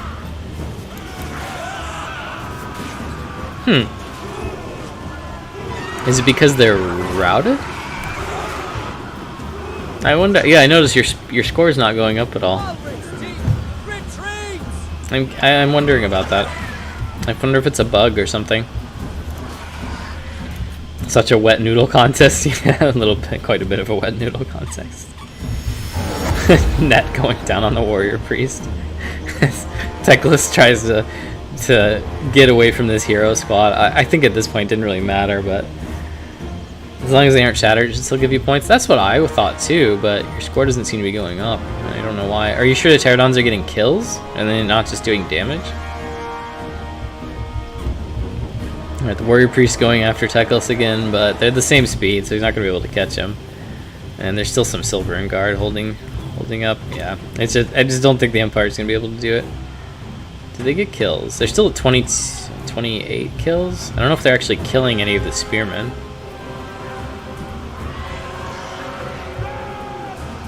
If they get a kill here, we'll see if your score goes up. 29 kills. Your score didn't go up. Okay, so your score not going up like it should. I'm not sure. I'm not sure why that's happening. Oh, the Rangers are broken. If the warrior priest had the soulfire bombardment, you know, maybe. But no soulfire bombardment makes me sad. Such a good ability, especially when you're fighting against tiles. Normal Crocs against boxing. Yeah, I mean, it probably would have helped, but the problem was you really needed to shut down the range units, and you took a very narrow fight over here, like, you know, like right in this area. This is a very narrow point of the map, so and you didn't have your chameleon skinks to get around the flank either, so it's just really hard for you to pressure the flank. You just got shot to death. Alright, Valkanos, time for you to make your move. If you're so it's not getting any better for the Empire player. Warrior priest, yep. And there goes the Empire player. I think that's last unit? I think so. Yep. Shattered. Can you guys end my misery, at least fast forward it? Should have gone to Henoan Air Force, definitely. I liked your build, man. It's just the Shredder had a really bad I think you need to lead with a Stegodon or something, and then have the Shredder follow up. 75% Ripper Dactyls. You still have the hill. I know the hill should count for something. You have the remnants of the temple with your elite Saurus spears. No, Pterodons. No. Do you have rock drop? Is that what you're looking for? I'm waiting for the rock drop.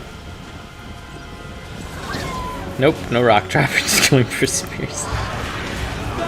There, your score went up by 1. I just saw it. Now it's going up. Apparently, you have to fight the Empire, the Hild, not the Empire. And there's the last unit of Saurus Spear stands alone on the hill. I'm perfectly fine with a rematch. This game took a little too long for me to want to rematch it, I think.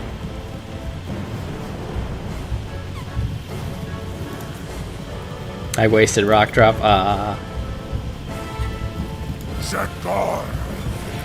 Give me a nice charge, spearman. Prepare for impact. Down the hill. Nice.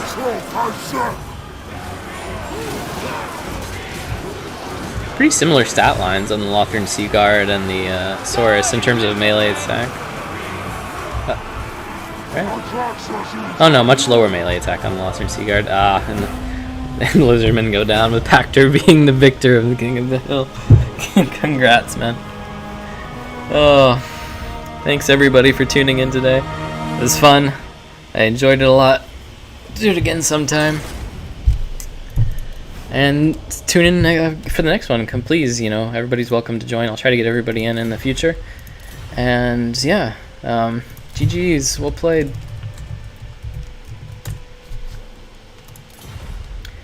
Take care, everybody, and have a good one.